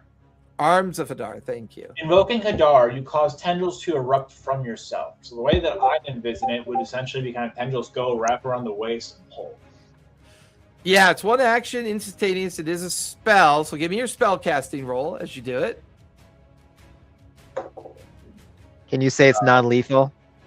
Yeah, Yeah, God, that yeah, we'll does say it's damage. non-lethal. Like he's using it as a Okay. means to cast it and then manipulate so that the arms of Hadar toss you Yeah. away from the creature and over by Mordain. Yeah, I'm foregoing damage to have, but more effect.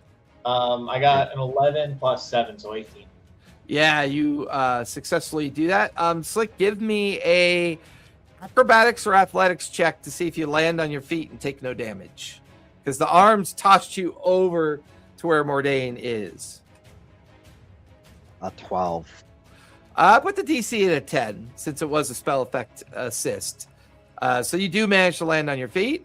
Mordain, you have 2 AP left. All right, we're doing Eldritch Blast. 2 Eldritch Blasts. Go for it. 14 plus 7 for 21. 21 will hit. Go ahead and roll damage. It was the previous creature that I did the hex on, so this is 9 force damage. This is when you realize that it is vulnerable to force damage. So you can either times it by 2 or roll it again. Your choice. I'm going to times it by 2. Yeah, that is 18 points of force damage. Go ahead and make your second attack. That is a 3 plus 7 for a 10. 10, unfortunately, is going to miss. That will finish Mordane's turn. Oh, yeah, that's right. You still have 1 AP left. We're all grouped right there, right? Yeah, Gron is right here, but he is recovered.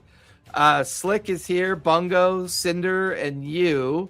And then Maggot is on the other side of the portcullis. Oh my god, I don't want to single out, but geez, if we're all grouped together, I don't like that. Where's 30? Can you give me a 30 feet radius from where I am? 30-foot radius from where you are? Yeah.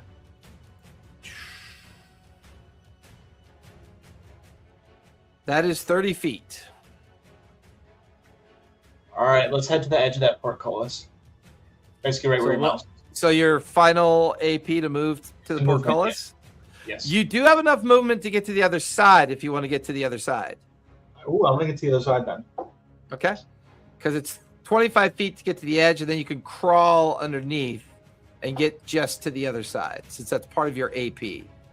So that will finish Mordane's turn. Bungo, you are up. Then we'll be at the top of the third round with Maggot on deck. Did Grom go? Oh, that's right. Grom goes after Bungo. So yeah, Bungo, you go. Grom will go immediately after you. He's on deck. Thank you for the reminder.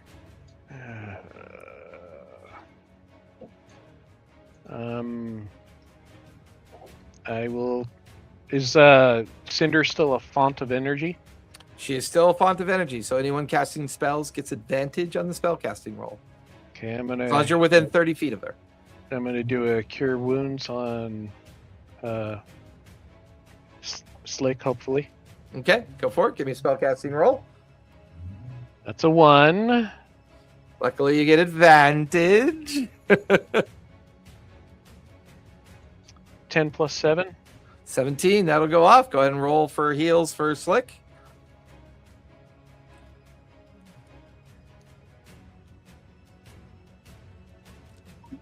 $37. Ooh, nice. Slick, you get 37 hit points back. Thanks, Bungo. You bet. Well, yep, you still have 2 AP left, Bungo. And who else is fucked up hard? I ain't doing too pretty, but Well, you're on the other side of the wall, so you're. Cinder's very rough. Cinder's rough. Yeah, she is down to 13 hit points. Okay, I'll do her again. Okay. Now, someone better get me out of this fucking mess because I'm doing all this healing. I'm just gonna roll 2d6 or 2d20s. Go for it. 11 plus 7 is 18. 18. That's The good. spell goes off. And where are we? If Bungo goes down and we have that healing potion, so that's good. Oh wait, no, you did on NPC. Never mind. She gets 20. No, she did to 29. Cinder. So that's 29 hit points back to Cinder. She's now at 42. And that will finish Bungo's turn. Gron is up. He'll go, oh, we gotta finish this. You watch as he begins to cast a spell. That is a natural 20 on his spell casting roll because of the font ability from Cinder for her wild magic effect. He had advantage. So his spell of shatter will go off. I believe that is con. Come on, That will fail. So with that, let me do something really quick because that would have been enough damage. Why am I double clicking things I don't need double click? Because I am an idiot. You're smart, just like your daddy. Don't worry about it. Smart. Don't let Go anybody ahead. tell you you're not smart. You're not. You're smart. You're not dumb. With that, you watch as Gron, recognizing the extreme situation, he stands up and he just brings his hands together, and the shattering psychic energy erupts around the construct. The entire room begins to rain down with coin as the construct is just shattered and just kind of making it rain all in the interior of the chamber. It's at that point with Mordain and Maggot on the other side of the portcullis, all of you hear a voice from the far end of the hallway. What is going on down there? Who is in my vault chamber? As you watch one of the vampire lords step out and into the hallway where all of you are now down in the treasure trove vault. And that's where we're going to finish tonight, as one of the vampire lords is alerted because the trap went off. Damn it. You guys go ahead and linger. We'll talk about the schedule. Everybody else, thank you for coming out and watching and hanging out with us. Be safe, be kind, and don't forget, play a game, everybody. We'll see you next week. Games. Good night, everybody. Games.